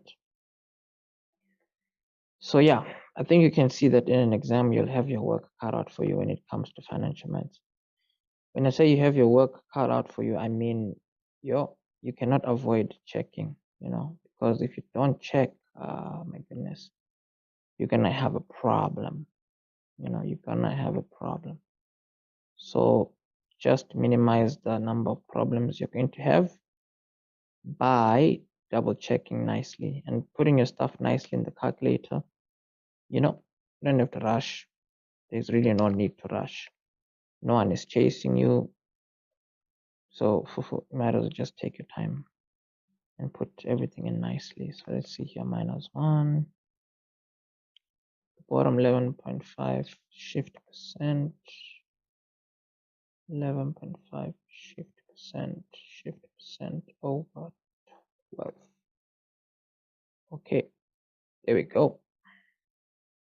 And then multiplied by 1 plus. So what I suggest is, obviously in the calculator, you may want to put, for example, everything in the blue bracket first, and then you multiply it by this last bracket at the end here. So the final payment is equal to 6,617.14.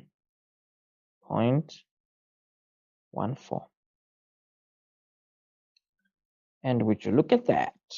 That settles the financial maths section. So obviously this, you can imagine, on the course website, the financial maths, the financial maths course is there for you to be able to go through multiple questions like this, you see. And remember, I mentioned, as long as you're finding yourself watching this video, right, regardless of what time of the year it is, you can just hit me up, either on IG, Instagram, whichever way you can, or if you go on the website, if you scroll down to the bottom of the whatever page it is, even if it's the home page, wherever you are on the website, right, if you scroll downwards, you'll see here a way to make contact, a way to make contact, a way to make contact, a way to make contact. This is IG, this is TikTok, and obviously, depending on when you're watching this, right, the all access pass is on sale for just $99 between the 30th of August to the 2nd of September. This is all year round. I mean,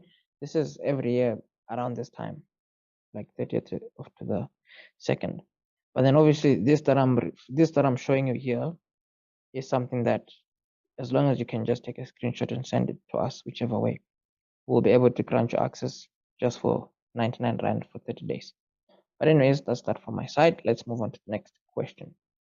Here we are. Question number 8. Some differential calculus. Question number 8 says, if f of x is equal to whatever this is, determine using first principles, right? Determine f prime using first principles, or rather determine the first derivative using first principles. Whew, why am I yawning? I think it's because we realize that this is the kind of a question where there's almost like no excuse to like get it wrong, you know, except for signs or something like that, because this is something that's on your formula sheet already. So on your formula sheet, you have this formula here, and this is the big idea. Fx plus h, right? You can just get a value for that first. So in the equation of f of x, wherever x is, you're gonna put x plus h. And then again, wherever x is, you're gonna put x plus h. There we go. And then here, if you multiply inside, right, it's 2x. If you multiply inside here, it's gonna be 2h. Here, this is 2 brackets, x plus h, x plus h. So with that being said, this is like 2x plus 2h. If you multiply, you don't want to multiply, you can leave your bracket, you can leave your negative first. X times x is like x squared, x times h, xh, h times x is like xh, h times h is h squared. That's the big idea. So if you simplify, well, technically these will be like terms. These are like terms. So here you technically have 2xh. But anyways, if you multiply inside, you're gonna have negative x squared here. Then you technically have negative 2xh and then negative h squared. So that's what this part is going to be. So it is good to work this out first, you see, so that you don't get everything cluttered up and stuff. So anyways, f prime, we know that it is just, and this whole lim h goes to 0 part, you just have to keep that until the end. So, oh, I forgot to put an equal to sign here. So we see here fx plus h, right? We're going to drop this whole thing here, which is like 2x, blah, blah, blah, blah, blah. Let's copy it and let's paste it. So if you're going to paste it, let's just straighten it. Ooh, very nice. Away, man. Away, massa gun. So this is like, wait. Change style, yellow. Yellow, it's me. Yep. So yo. Let me put everything on one side though. Far left. There we go. So the big idea now is you have to minus f of x, right? So when you minus f of x, you're minusing this thing, you see. So meaning you're gonna have minus 2x and then plus x squared, you see. Because that's what minus f of x means. I'm just trying to say that you're minusing the f of x. So don't forget to, keep in mind that if you have the 2x here and the minus x squared here and you close the bracket, when you'll be multiplying the bracket, when you'll be multiplying inside the bracket, you'll have a negative 2x and you'll have a positive x squared, you see. So negative 2x, positive x squared is what you can have at the end there. And then the whole thing, we know it's over h. So because you're working out the first derivative using first principles, this will always have to cancel out. This cancels this, and then this cancels this. If you don't find yourself going through a step where things are canceling out, something is wrong. So let's see here. We have 2h now, minus 2xh, minus h squared, the whole thing over h. So in this situation, the h goes out. We have 2 here minus 2x minus h. Yeah. The purpose is to cancel these two. And then you have your lim h goes to 0, whatever shandies. So the big idea is as long as everything is out, now you can see 2 and then minus 2x minus h. So here you can just see that all that's happening here is that you're going to have to drop a 0 where x is, you see. Oh, meaning you won't need the whole lim thing anymore. If you drop 0 where x is, if you drop 0 where h is, I mean, you're going to have 2 minus 2x. If you check nicely, that's definitely going to be the first derivative, because the first derivative, if you were to use just normal differentiation, you see it's going to be 1 times 2, which is just 2. The 1 minus 1 is a 0.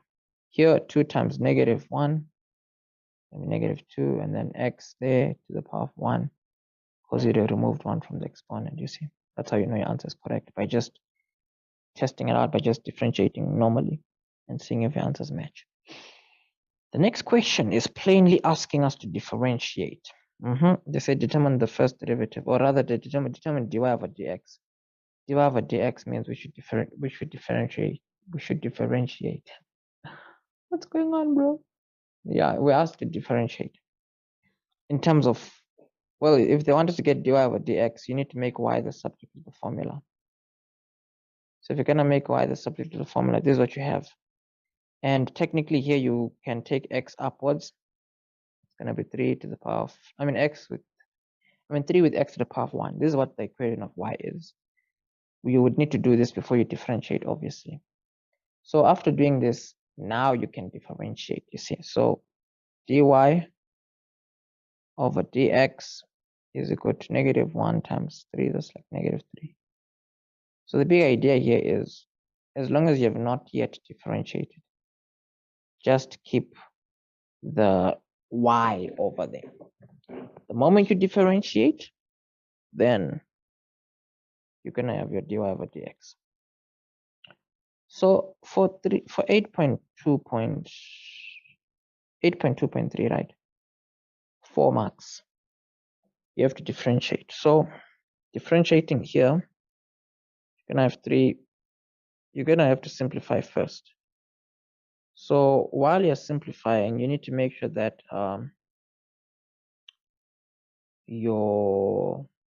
each individual term, right? In this case, you can put it over the same denominator 1 by 1, because you're trying to break down your expression so that you put it in such a way that you can differentiate the expression, because the way it looks, we may not be able to differentiate. So far, this is what you've done, right? Now, obviously anything that looks like this, you can rewrite it in another format. You see, the 3 can go under the 2. So you have x with 2 over 3 there. And what you can see, we're just taking things one step at a time. There's no need to rush. So 1x counts as 1x. Take one step at a time. There's no need to run. Took the chance there. But anyways, here, I mean, like, let's just leave it as 1 over this for now. We'll just do, just similar steps. We'll just do them all together at the same time. But no, let me just showcase what's going to happen here so that it will help you understand what we're going to do for the others. So for this one, everything looks fine, but so far, because x is on the denominator position, we cannot do anything. We have to take the x squared upwards. So here you'll have x with -2 now, because the moment you take it up, you have to change the exponent. So with all that being said, right, this is dx. So here you can see your bases are the same, so you minus the exponent, you see. So it's going to be 2 over 3 minus 2. So let's see here, 2 over 3 minus 2. That's like -4 over 3. So this is just x -4 over 3. And then here, this x goes upwards, right? So this is like 2 and then x minus 1. Here, this is still just x with the power of -2.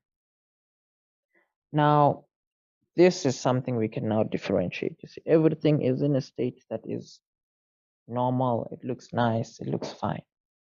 So because we can differentiate easily, we need to, let's just differentiate then. Differentiating here, we're going to have, therefore the answer is going to be this here, -3 over 4, right? -4 over 3 times the 1 is going to give you -4 over 3. If you remove 1 from here, you're going to have -7 over 3. Here, -1 times -2 is going to be a +2. Remove 1 from there, you're going to have -2. -2 times 1 is -2. Remove 1 from there, you can have -3. So this is absolutely correct. Fortunately, we don't have to worry about putting our answers in any other format. This is fine. So you see, as long as you have not yet differentiated, just make sure that your dx is there with your square brackets. The moment you differentiate, you can remove the dx in the brackets. So yeah, let's move on to question number 9. Question 9, more algebra. No, calculus. Calculus. It says we have a cubic function, right? And then we also have a straight line graph. Cubic function fully given, which is very nice. The interesting thing about this cubic function is it has 2 x-intercepts. One of them is also a turning point. Now, what you want to remember is that a graph that's like that, it's very interesting. When you factorize, you only have 2 brackets. But anyways, we have our straight line graph. They're given below. A and B are the intercepts, yes. And then they said here, and C, A and B are the x-intercepts. C is the y-intercept. They didn't mention anything about the y-intercept with the straight line, so it's probably not important in this situation. Then they say the turning points of F are D, yes. So they have given us the coordinate of D. So you may as well just put it on your sketch, because if you keep it away from the sketch, you might even forget that you have it. So this is -1 and -32. -1, -32.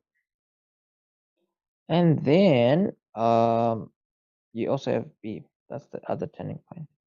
We don't have fully B, but what we know is that the y value is going to be a 0. So let's keep that in mind. And then they say they intersect at E. So E is a point that's given -2 and 10. -2. Wait, -2 and -10. Okay.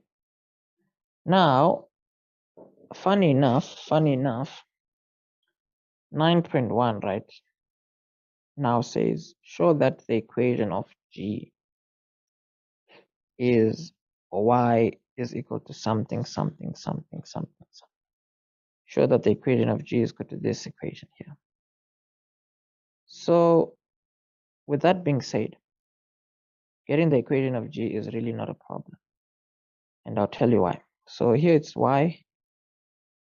The equation of a straight line, whenever you need to find it, this equation you use. Y minus y1 is equal to m, right? X minus x1. So with all this being said, right? With all this being said, firstly, this straight line, we don't have the gradient. So getting the gradient is going to be a bit difficult. But this equation actually comes from the gradient formula. And this is what I mean. The gradient is equal to, no, it doesn't come from the gradient formula. What am I saying? How many marks? It's a 4-mark question, so we have to be creative to a certain extent, because we have no choice, we have no choice. But we can work it out simultaneously. Maybe we can do something simultaneously. The gradient is equal to y2 minus y1, x2 minus x1. So we don't have the gradient, but what we know about the gradient is that it's 0 minus negative 10 over x minus negative 2. So this is what the gradient is going to be, right? So it's technically going to be 10 x plus 2 here at the bottom. This is the gradient. Whether we like it or not, this is the gradient. So that being the gradient, what we do know is that this is the equation of a straight line, right? Whatever straight line we're trying to get, we know that this is going to be we're going to get its equation from here. So if we want to use this as our gradient, we can, fine, but we'll have an unknown value, which is not good per se, but I mean, yeah. And then one coordinate that the graph passes through is -2 and -10. So we'll have a value there. And then what are we gonna do for the x's now? Because this one is going to be this. So I guess this is where we have to be a bit creative. But apart from being creative, why not just make use of this equation? Because this equation can give us the full value of b. I'm only seeing that now, because we have the y value here, which is a 0. Oh, shucks. Then we're going to have to factorize. Oh, so much work. Yeah, it doesn't seem like, yeah, no, we kind of have no choice. We can actually just get the x value here by using the first derivative, because the first derivative is used to get the x value of the turning point. So that will be a bit easier for us. So for 4 marks, we have no choice but to use the first derivative, so we can eventually get the x value of that point. Because as soon as we get the x value, I mean, like, we'll just be able to then work out gradient. So let's see. The first derivative is negative 3x squared. Negative 3x squared. And then plus 3x squared. So I mean, it's plus 6x if you differentiate this term, plus 9 if you differentiate that one. And then yeah. So all this being said, right? If you make this equal to 0, you're gonna have what? This. And let's just, so for x is equal to minus b plus minus. I do hope this is not like a long dry, like a long version of just doing something simple. Yeah. Whichever way, let's just carry on. Let us just carry on. So here you're gonna get minus b plus minus b squared minus 4ac over 2a. So here minus b plus minus b squared minus 4ac.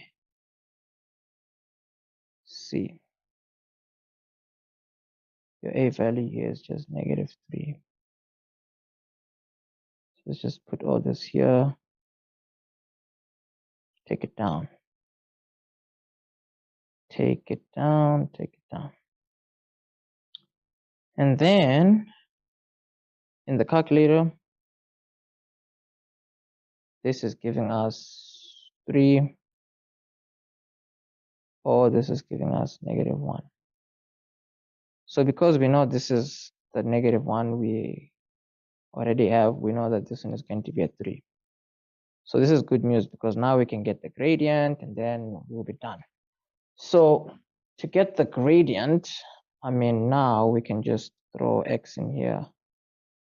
10/3 plus 2.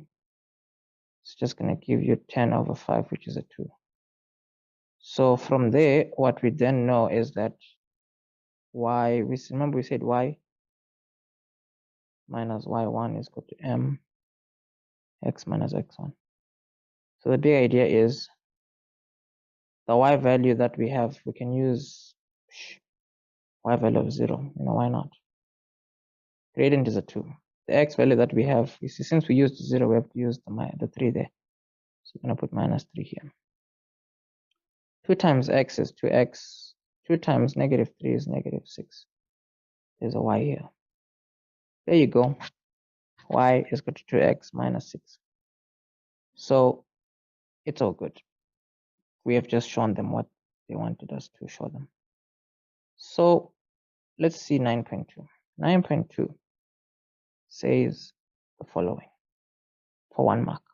It says, for what values of x is f increasing? So this is a parabola. You see, this parabola is going down here. Wherever a graph is going downwards, because you look at your sketch from left to right, you see if the y values are going down, the graph there is decreasing. So this decreases until this x value, right? Which the x value here is -1. It's decreasing until there. But then from -1 all the way until this x value of 3, this graph is increasing because the y values are getting higher. And then afterwards they start dropping again. So if they're asking us where is this increasing, you can see it's from -1 up until +3. So let's write that down. X is bigger than -1, or x is smaller than +3. See, between -1 and 3, x is bigger than -1, or x is smaller than 3. Now they said here, we should, for what values of x is the derivative of f decreasing? So when they say the derivative of f, remember this is referring to the first derivative. And remember the first derivative is just the gradient. So they're asking where is the gradient decreasing, meaning where is the gradient a minus. So the fortunate thing is, for you to know where the gradient is a minus, all you need to do is to know where the graph is decreasing. Where the graph is decreasing, the first derivative is a minus. Where the graph is increasing, the first derivative is a plus. You see, it works like that with gradient. Where the graph is increasing, that's where you have a positive gradient. That's where your first derivative is also increasing, you see. And then here, where you have a negative gradient down here, that's where your graph is also having a negative derivative, because the gradient of a line here is also all based on, for example, if the y values are decreasing, the gradient here is a negative. If the y values are increasing, the gradient here is a positive. The y values here are decreasing, so the gradient there is a negative. So if they want us to determine where the derivative is decreasing, it's going to be from -1 to what you may call f. Wait, hold on. I think I made it here. For which values of x is f increasing? F is increasing. F is increasing. Yeah, I think we answered that one fine. There's really no issues there. What am I looking for? 9.2.2. Yeah, 9.2.2. We said from -1 to -infinity, and then from positive 3 to positive infinity. But anyways, let's see. Determine the values of x for which the derivative is decreasing. So the derivative is decreasing. Let me see here. Derivative is decreasing. That's the gradient. Where's the gradient decreasing? Yeah. Wait, we said it's from -1 to negative infinity, and then from positive 3 to positive infinity. Yeah, that's what we're saying. So why do I keep changing my words? The derivative is decreasing. The derivative is the gradient. Where is the gradient decreasing? Does that make sense? Oh yeah. I guess it makes sense because actually we have to just dig deeper actually. Because if they're asking us where is the gradient decreasing? Well, what we know is firstly from -1/2 all the way to negative infinity, and from positive 3 all the way to positive infinity, you have negative gradients there. But then if they're asking where is the gradient, or if they're asking where is the first derivative, or where is the derivative decreasing, that's obviously asking you where the gradient is decreasing, of which that's a very, very specific question. You see, where's the gradient decreasing? But the idea with this kind of a question is you want to recognize that because a is a minus here, it automatically means that you have a decreasing function, or rather it automatically means that your cubic function is going to start by going down, up, and then down eventually. So the graph is decreasing at the point where your graph somewhat initiates its final descent. What I mean by that is, you see, the gradients here, they are just going lower and lower and lower and lower and lower, right? And then the gradient is at 0 here. After being 0, it's going to increase until this very center of the graph. From this very specific point, your graph, the gradients, right, they're going to start decreasing. It goes to 0 and then continues decreasing all the way until it just decreases indefinitely.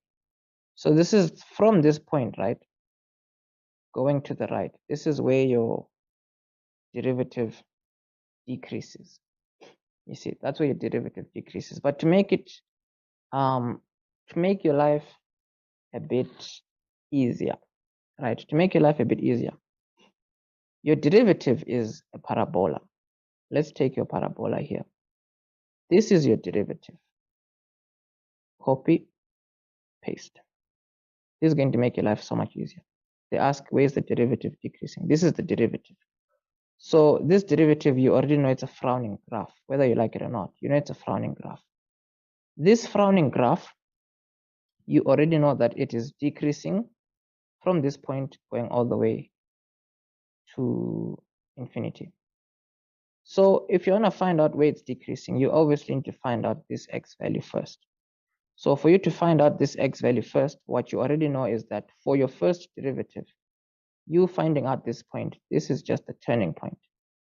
So for you to get the turning point of this graph, you know that you would need to differentiate this equation, and then you would need to make it equal to 0. So if you differentiate this equation and you make it equal to 0, what you're gonna get here is a value of 1. So what that is telling you is that the x value here is a 1. You see, this x value is a 1. So the graph, or rather the derivative, decreases from positive 1 going all the way to infinity. You see, so here therefore x is bigger than 1. That's what they mean here. Where is the derivative decreasing? You can just get the equation of the derivative. You can almost have a sketch for yourself there, and then you'll be good. So the next one says we should get the values of x for which this multiplied by this is a negative value. So this is one of those questions that need you to know your theory, you see. which is why we recommend that you sign up for the online courses on our website. Because obviously signing up for the online courses on our website means that you expose yourself to a lot of questions like this, so you can learn better. See, I mean, depending on when you're watching this, right? Currently, as of this recording, the all access pass is on sale, right? Of which it will technically always be on sale from like the 30th of August to like the 2nd of September. But since you're watching this video, this specific video here, as long as you're watching this video, right, you can access the all access pass, meaning all the courses on the website for just 99 Rand for 30 days access. You see, this is more like just an offer because you're watching this video. So for you to access this offer, all you need to do is to just hit me up either on TikTok, on Instagram. This is the handle. If you're not on Instagram or TikTok, all you need to do is on the website, just scroll down to the bottom. You can just click on WhatsApp or something, or you can click on the Instagram math page, whichever way. And then all you need to do is to just send a screenshot of this portion here, you know, to show that you were watching the video basically and you bumped into this and you got yourself a gift. So for you to answer these kinds of questions, right, you need to have a plan. You see, you can't just what you may call, you can't just if you don't have a plan, then it's not going to work. So you need to have a method. If you don't have a method to work these kinds of questions out, then you're not going to make it.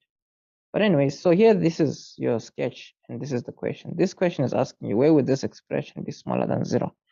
What you want to remember is that this expression is just a value here multiplied by a value there. They're asking, where will this be smaller than 0? They're asking, where will that be smaller than 0? So them asking where this will be smaller than 0, you have to remember that for this to be smaller than 0, right, this needs to be a plus while this is a minus, or the other way around, right? This needs to be a minus while this is a plus. That's the only way you're going to have this expression being smaller than 0. You see, that's the only way you're going to have that expression being smaller than 0. So what I mean by that is, firstly, you also just want to understand what this is. This is gradient, and then this is obviously x values of your graph. You know, where will the x values multiplied by the gradient be a number smaller than 0? So to make your life easy, right, you can see that this is just a game where you just have to know where is something a positive and where is something a negative. So we have to technically work out where are the x values positives and negatives, and then where are the gradients positives and negatives, and then we can answer our question easier. So to start off, let's firstly point out where our x values are a negative. Our x values are a negative here. This is where our x values are a negative. And then our x values are positive on the other side, right, which is here.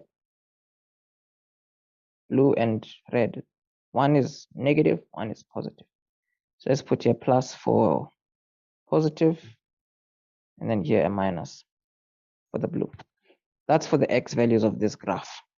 So when we are thinking of the gradient now, so remember, we want to point out where we have negative gradients and where we have positive gradients. So we said everywhere where your graph is going downwards, you have negative gradients over there. All these are negative gradients. And then every time your graph is going up, you will always be having positive gradients at those points. See? So that's how it works. All these parts where your graph is increasing y values, you have positive gradients over there. And here where it's going down, you have negative gradients over there. So with all that being said, right, now you can answer your question, because your question just needs you to identify places where you have positive x values while having negative gradients, and then vice versa. Places where you have negative x values while you have positive gradients. So to do that, obviously, it's a matter of just looking for portions on our sketch where we have two colors appearing for the same x value. So what I mean is, if you look nicely, right, here you have negative x values, right, but you also have negative gradients, so that doesn't work. But then from this point here, right, up until this point over here, this is a point where you have a mixture of the colors. You have negative x values while having positive gradients. So that works for our answer. And then a portion that's also qualifying for our answer is, you see, from this 3 here, going all the way to positive infinity, because you have negative gradients while you have positive x values. So this is 3, right? And then this is a 0. And then this is, remember, for D, remember the x value of D was -1. So to answer your question, you see, these two will only give us a negative number if our x values are bigger than -1 or our x values are smaller than 0. Or let's just write it in one line, you see.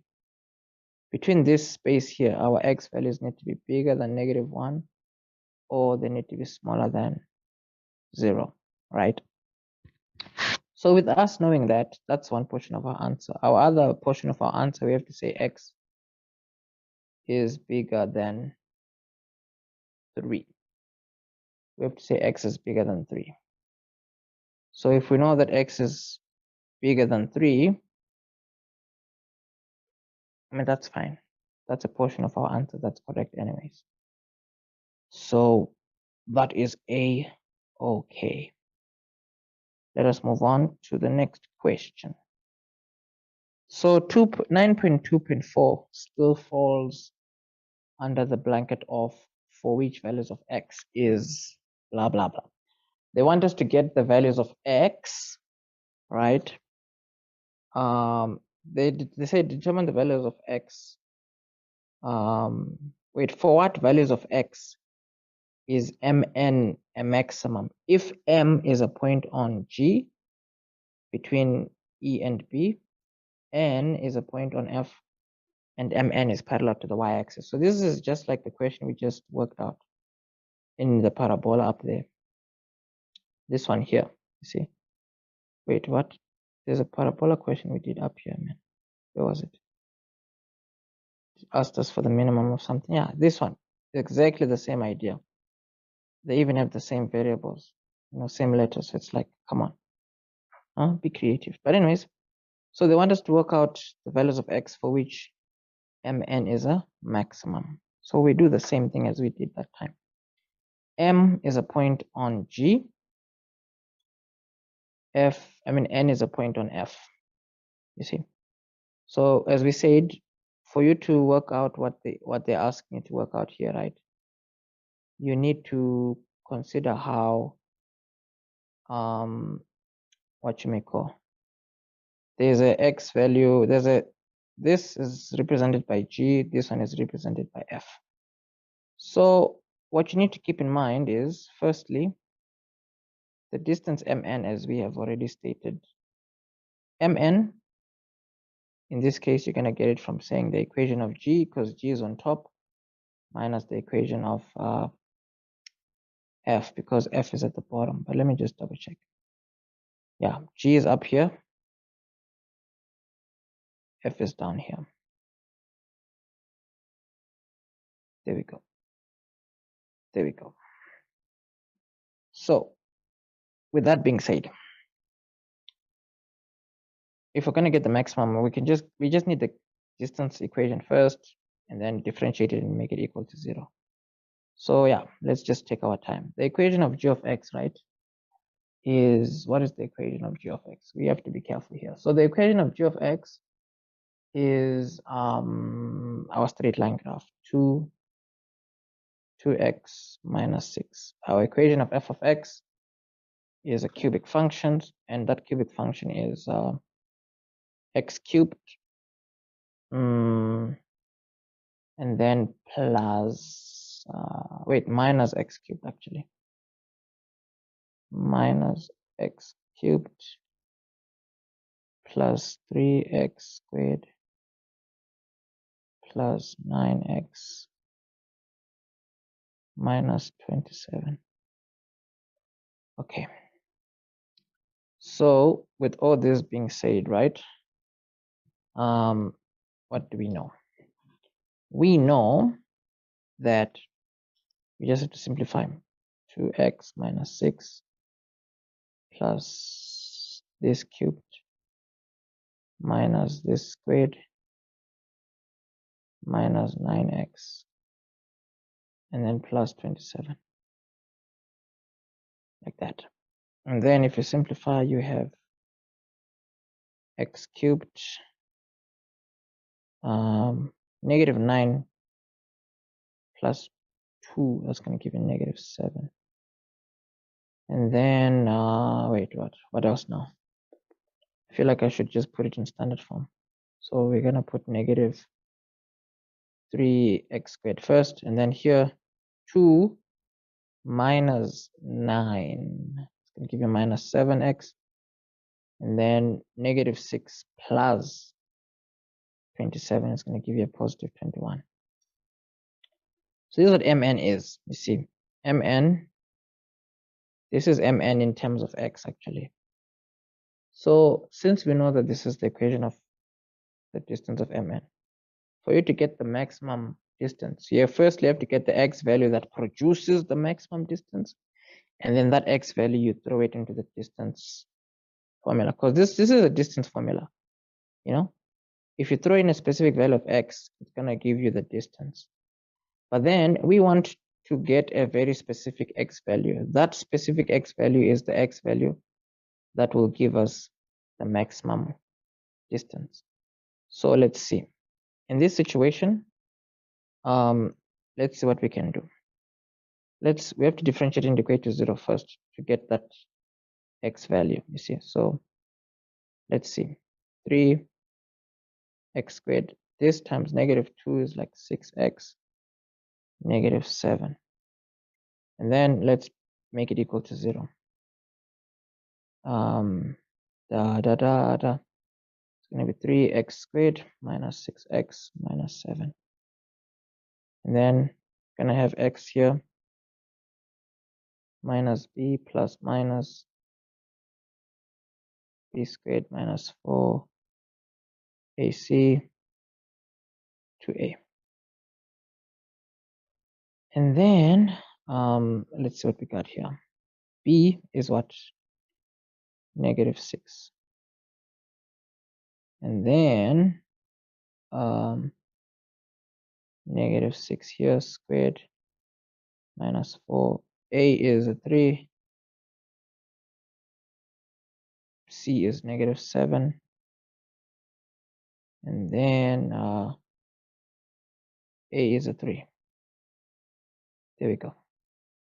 So, I mean, like, if you're going to get, what is this? You're gonna solve for x here, right? Your x values, they're gonna come out as 2.83 in the calculator. The other one comes out as negative 0.83. So in this situation, I mean, like, if you look nicely, right, mn is definitely, I mean, like, it's, technically speaking, it's going to be the maximum length towards the left of the y-axis, because from here it doesn't look like it seems like it's going to be a bit smaller. So we'll go with negative 0.83 as the value of x that's going to produce the maximum distance. You see, the value of x is negative 0. Wait, hold on.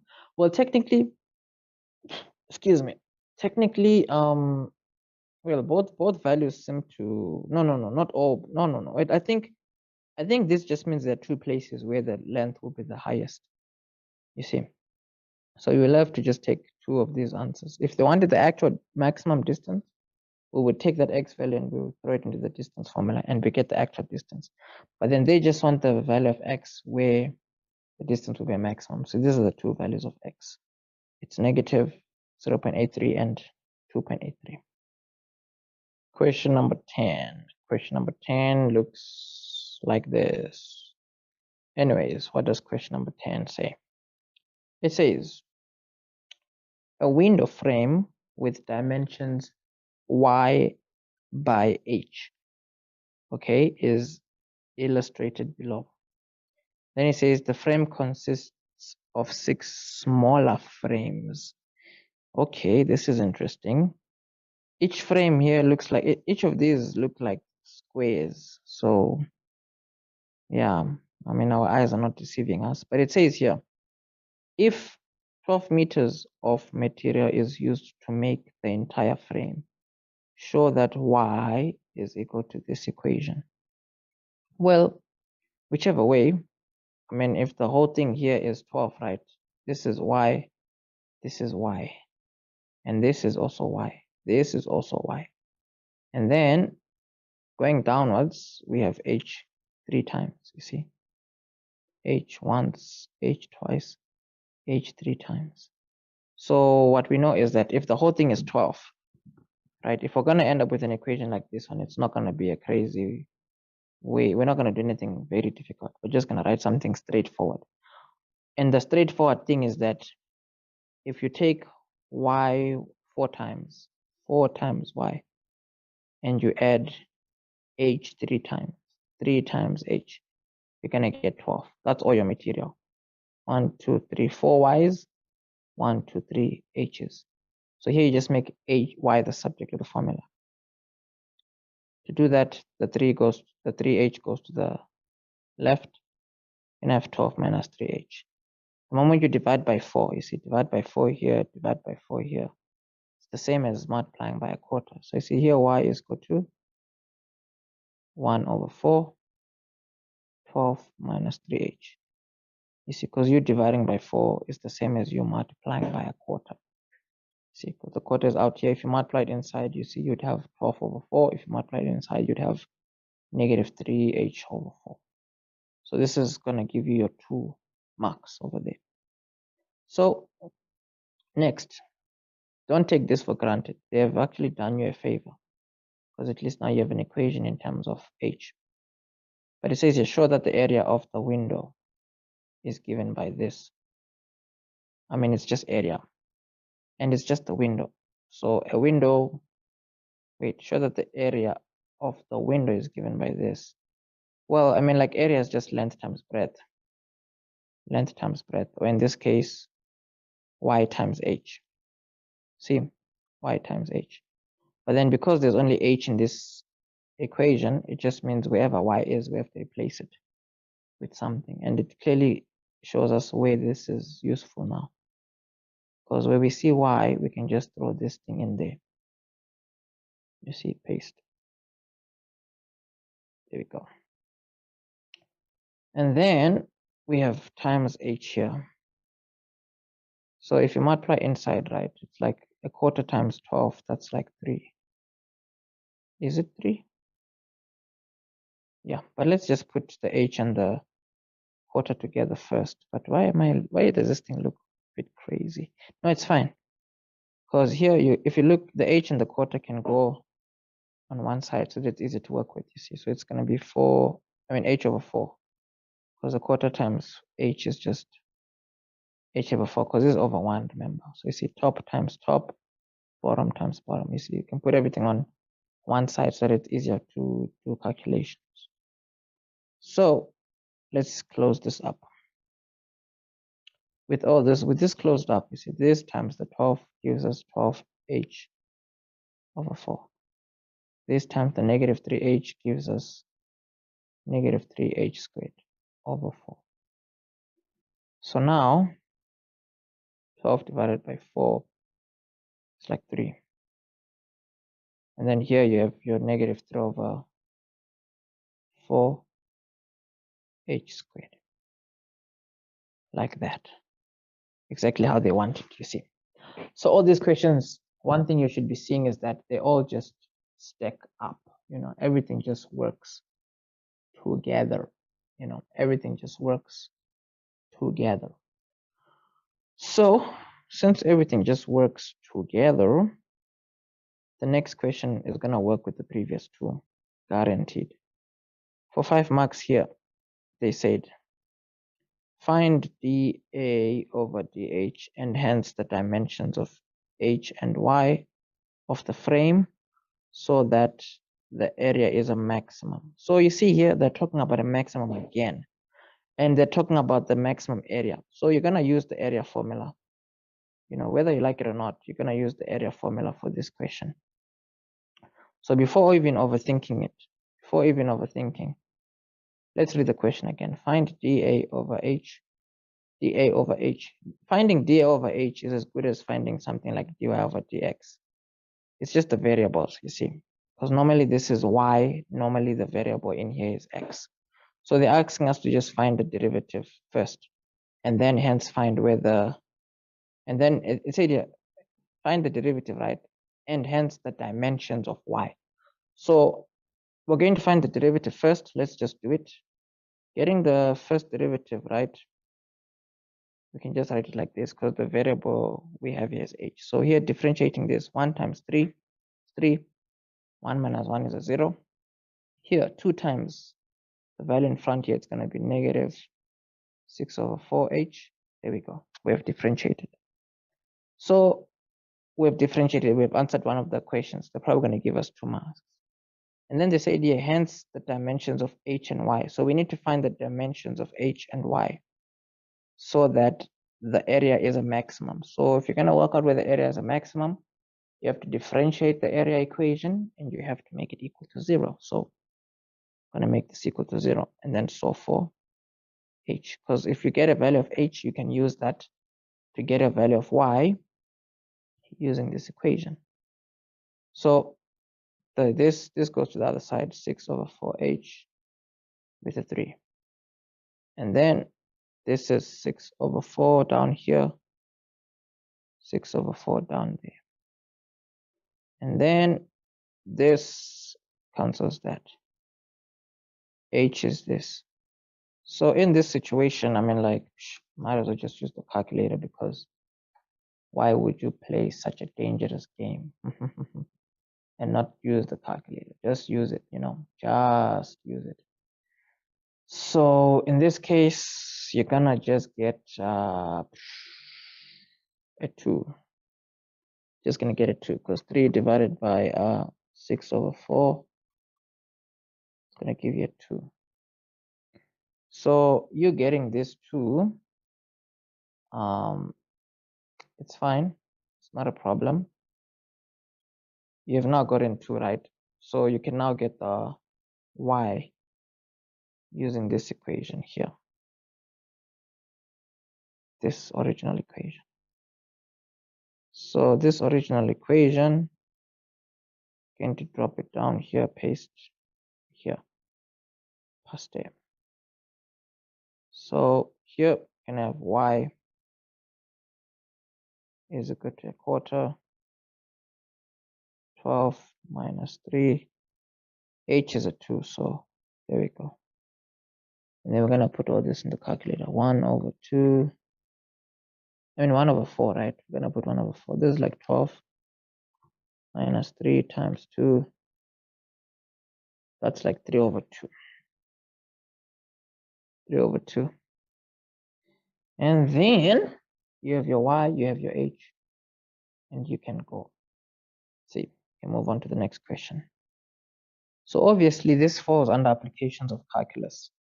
And the applications of calculus course on the website is definitely something that covers this kind of work, And remember, as mentioned already, right, as long as you're watching this video, you have the opportunity to gain access to everything on the website for just 99 Rand for, 30 days access. But obviously, I mean, as of this recording, there is there's a sale for the all access pass. And it's more like a once-off purchase. You'll have access all the way until the end of, the year.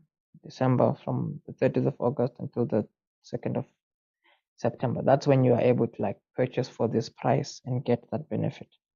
But then obviously, as long as you're watching this video, it doesn't matter what time of the year it is, you can just hit me up. You can just send a screenshot like this or something, you know, and you can send it, you know, on WhatsApp, TikTok.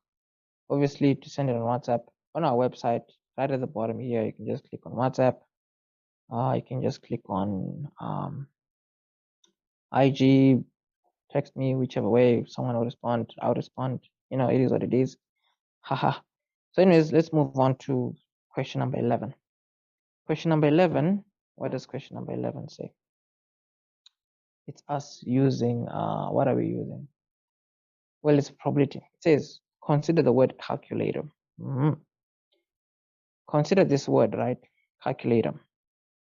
They said here, how many different word arrangements can be made? How many different word arrangements can be made from all the letters of the word calculator? Well, the thing is, you have to consider individual letters, right? Okay, firstly, we have how many letters in total? 1, 2, 3, 4, 5, 6, 7, 8, 9, 10 letters. So you would assume that we can have 10 factorial arrangements, but that's not true. You always want to divide this by the amount of letters that repeat. Each ones that repeat, you have to cater for that. So for example, C, you see it twice. So you're going to divide this by 2 factorial. And then A, you see it twice also. So you're also then going to divide by another 2 factorial. And then carrying on here, you have L. L, you see it twice also. And then U, you only see it once, T once, O once, R once. So this is going to be your answer. So this answer here in the calculator, it's giving you 453,600. Cool. 11.2 says the following for 2 marks. What is the probability of making a word arrangement that will start and end with the letter L? A situation like that, you'll just have to like rig the game. What I mean is you have 10 slots, right? 1, 2, 3, 4, 5, 6, 7, 8, 9, 10. So what you do is the probability that you make a word with the letter starting with L and ending with L. What you do is you put L in the front here, you put L in the back there. You want to see how many arrangements you can have like this. The moment you know how many arrangements you can have like this, you'll take that figure and you divide it by the total number of options that we have for what you may call. Wait, what is the probability? Wait, what is the probability of making a word arrangement that will start with the what you call with the letter L and end with the letter L? So we are this is a probability question, you see. So firstly, the number of ways that a letter can the number of ways where our word will start with L and end with L. This is what we do. In the front, you will know that you only have one option, which is L. In the back, you only have one option, which is also L. But the thing is, in the middle here, you have these letters as options, right?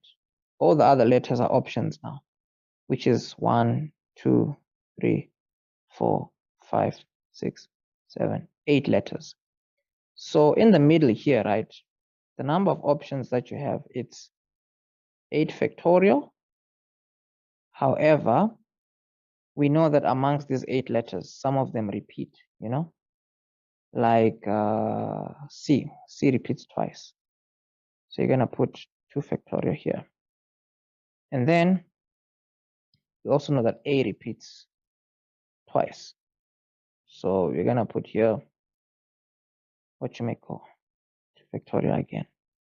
So your total number of arrangements where the letter starts with, the word starts with L and also ends with L the arrangements, let's say here total arrangements, those arrangements, it's going to be equal to 1 times this value here, and what you may call this value here. So this is giving you 10,080, right? But then this is not the final answer. This is the total number of arrangements if it starts with L and ends with L. We want the probability of getting this, what you may call, we want the probability of getting one of these arrangements, you see. So the probability of that happening,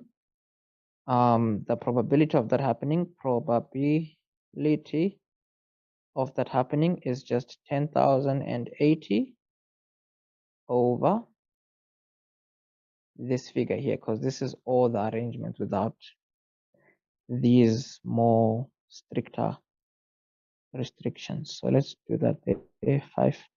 453,600.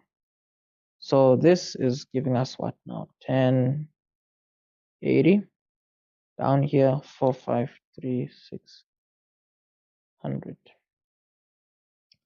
Okay, this is going to give us 1 over 45. 1 over 45. There we go. And then we keep moving along. We keep moving along. We keep making life good. So with all this being done, let's see. It says here, question out of 3 marks, right? It says, in how many ways can all the letters be arranged if no similar letters should be close to each other? So when they say close to each other, they just literally mean next to each other, you know? So in a situation like that, this is what you do. You know that you have 10 letters in total, right? 1, 2, 3, 4, 5, 6, 7, 8, 9, 10 letters in total. And in a situation like this, the word calculator, you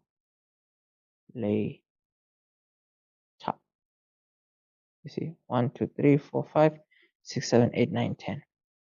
Now the idea is, if you want to work out the number of arrangements where your letters are not next to each other, what you actually need to do is, you firstly need to work out the number of arrangements where they are actually next to each other, and then you remove that from all the total arrangements. Let me say that again. For you to work out all the number of arrangements where your letters are not next to each other, what you actually need to do is, you firstly need to work out all the number of arrangements where they are actually next to each other. Once you have that figure, you remove it, or rather you subtract it from all the total number of arrangements where you don't have those kinds of restrictions, or where you don't have any restrictions at all based on what you're dealing with. So what we already know is, for us to just, what we already know is the total number of arrangements that we can make with these letters is this amount. So that amount is already there for us to use when we will need it just now. So what we're going to need to do first now is to work out how many arrangements do we have if all the letters that are the same are next to each other. So we have 3 sets of letters that are identical. You see, there's A, there's C, and there is also L. So what you do in a situation like this is, we want to work out how many arrangements do we have if they are together. So here we can put a scenario where this is representing A, the A is being together. This could be representing the C's being together. And then lastly, this is representing the what you may call the L's being together, you see. So the number of arrangements where these letters are together, right? This is what you do. You firstly paste them together, right? You literally like group them together. And then once you've done that, the number of ways that these letters can be arranged, right?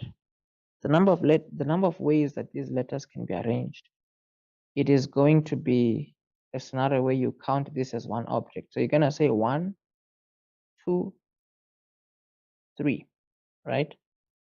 4, 5, 6, 7. So these can be arranged in 7 factorial ways, right? That's how all these can be arranged. They can be arranged in 7 factorial ways. Now, because these letters are identical, there's no need for you to cater for a scenario where they are swapped around, or a scenario where they are swapped around, or a scenario where they are swapped around. You don't have to cater for that because the letters are identical anyways, you see. So swapping them around won't change anything. So this is your scenario if your letters are together. It's just going to be 7 factorial. Now, what we do know is that 7 factorial is the number of ways where our letters are together, you see. So for you to work out the number of ways where your letters are not, wait, how many ways can all the letters be arranged if no, you see. So this is all of them together. So they want us to work out how many ways do we have if they are not together. So them not being together, all you do is you're gonna take the total of everything, you know, this main number here, which has no restrictions. You're gonna subtract the 7 factorial, because if this is all the different arrangements that are possible, minus the ones where your letters are together, the ones that are identical. If you take the total minus the cases where your letters that are identical are together, what's going to be left is the cases where they are not together, you see. So we're taking here 543, 600 minus 7 shift factorial. Then you're going to get here 448, 4485, and then 60. These are the total number of ways, you see. So remember, this question asked for the total number of ways. It didn't ask for the probability. It's not a probability question. You see, they just said in how many ways can all the letters be arranged if no similar letters should be close. If no similar letters should be close, then this is the way to do it. See, this is the way to do it. If no similar letters should be close. So let us move on to, what are we moving on to? Moving on to question number 12 now. Question number 12. Anyways, this should actually be 12.1.1, but you know, I guess they mistyped it. This should actually be 12.1.2. And yeah. Anyways, so more probability. Okay. We have here the probability of event A, right, is 0.5. The probability of B is X. The probability of A or B is this much. So before we do anything, I mean, seems like the addition rule of probability is something we should keep in mind here because it's necessary. A here, the probability of A or B, right, is equal to the probability of A plus the probability of B minus the probability of A and B. There you go. Great. So anyways, they said events A and B are mutually exclusive. Wait, calculate X if events A and B are mutually exclusive. If they are mutually exclusive, it means that the probability of A and B is equal to 0. That's for mutually exclusive events. They don't intersect. So if we need to work out a value of x for mutually exclusive, for these mutually exclusive events, remember we have A or B, we have the probability of A, we have the probability of B here, which is just x, and we know that this is just going to be a 0. So to work out x, the probability of A or B, right, is just 0.88. Probability of A is just 0.5. Probability of B is just x. Probability of A and B is just a 0. So working out x here, 0.88, and subtract 0.5. So 0.88 minus 5, right? 0.88 minus, 0.88 minus 0.5. That's like 0.38. You see, 0.38. 0.38. Great. That's x. So with all that being said, right, with all this information that we have just,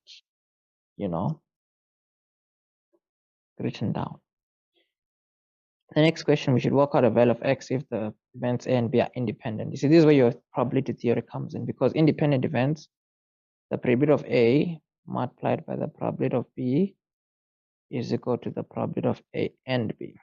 You see, so we have the probability of A, it's just 0.5. We have the probability of B, it's x. And then we have the probability of A and B. Or do we? Nope. Well, we just know that they're equal. Well, probability of A and B. Oh, this is giving us something for the addition rule of probability, because remember, with this formula now, we can throw in all that we have, and then we can work out our value of x for this particular scenario. It's because in this formula, we put in this and this, and we know that's what A and B is equal to. So in our addition rule of probability, which works for probability in general, we know that the probability of A or B, they told us it is equal to 0.88. 0.88. Probability of A is probability of A is where's the probability of A? The probability of A is 0.5. 0.5. The probability of B is x. That's the probability of B. Probability of B, right? Yeah, probability of B is x. And then probability of A and B, that's like 0.5x. Perfect. So solving for x here, the 0.5 can go to the left. That's going to be 0.38 here. And then these are like terms. You see, this is like 1 minus 0.5 is like 0.5. So dividing both sides by 0.5 here, what are we going to get? Let's find out. We are the champions. So here we're going to get, what are we going to get? 0.38 divided by, 0.38 divided by 0.5. As good as like multiplying by 2, but anyway, 0.76 is the answer. Now this is our question. Looks like we're gonna draw a Venn diagram or tree diagram, even better, I think. So anyways, it says the South African national women football team, known as Banyana Banyana, are to play a friendly football match against their Nigerian counterparts, known as Super Falcons. There should be a winner on the day of the match. Penalties would decide the winner in case the match is drawn after regulation time. On the day of the match takes place, there's a 30% chance that it could rain, 45% chance that it could be sunny, or it could be cloudy. So 3 options. Banyana has a 24% chance of winning on a rainy day, 65% chance of winning on a sunny day, or a 33% chance of winning on a cloudy day. So then they say they draw a tree diagram to represent all the outcomes of the above scenario. So it's quite simple really, because the weather comes first and then winning or losing is determined.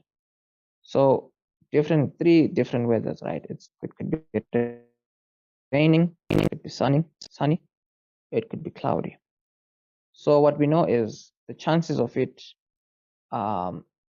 raining is 30%. So 30, don't forget the percentage symbol, otherwise it won't make sense. Chances of it being sunny, 45%. Chances of it, or it could be cloud. Wait, hold on. On the day of the match, 45% of rain, 45% chance of sunny, or it could be cloudy. Oh, well, obviously, if this is rain and this is cloudy, the rest. I mean, if this is rain and cloudy, the rest is for. I mean, if this is for rain and sunny, the rest is for cloudy, because it's 45 and 30. So the remainder is like what? 25, right? Yeah, the remainder is like 25%. So what we now know is, regardless of what happens, right? They said here, if it rains, let's see, Banyana has a 24% chance of winning if it rains. So obviously, I mean, you're either gonna win or lose, you see, winning or losing. And then same here, winning or losing. Same here, winning or losing. So they told us that chances of them winning on a rainy day is 24%. So if it's 24% here, automatically the other side here, it has to be 76%, because they have to add up to 100. And then here, 65% chance of being sunny. I mean, they'll win if 65% of winning. Wait, what? Banana is 24% chance of winning on a rainy day, 65% on a sunny day. So sunny day winning, there's 65% chance. Then this is 35% chance. And then they said here, or 33% chance of winning on a cloudy day. So 33% on this cloudy day. Meaning down here, this is like 67, right? Because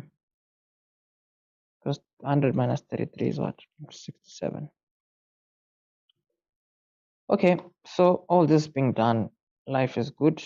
Let us see what we need to do. So with everything that we have done now, this is what your tree diagram will look like. You see, I just want you to draw your tree diagrams with different outcomes. So if you're labeling your outcomes here, you see it's just going to be WR, excuse me, 1, 2, 3. These are your different outcomes. You see, winning cloudy, losing cloudy, winning cloudy, losing sunny, winning sunny, losing raining. There you go. So now let's do what we need to do. So with the follow-up questions, the questions are obviously going to need us to use the tree diagram. But let's say, what is the probability that what is the probability of Banyana winning the match? So we just need to go to our tree diagram and we need to pick out scenarios where they will win. So there's 1, 2, 3 scenarios where they will win. So we have to get the probability of each of these scenarios, and then we have to add them up. So to do that, let us see what we have to do here. So for them to win here when it's raining, you have to say this percentage times this percentage. So you can see here, it's like 30% times 24%. And then here it's like 65% times 45%. See, times 5.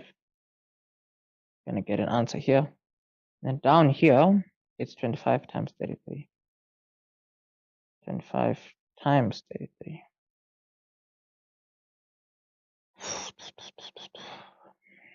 Let's see what this gives us in the calculator. 30%. 30% times 24%. This is giving us 0.0 0.072. 0.072. And then 45 times 65, right? 45 times 65. Gonna get 0.2925. 0.2925. And then what do we then get down here? 25 times 25%, 33%, 25 shift percent, 33 shift percent. This is giving you 0.0825. 0.0825. So these are all the probabilities of winning. So you add them up, you see.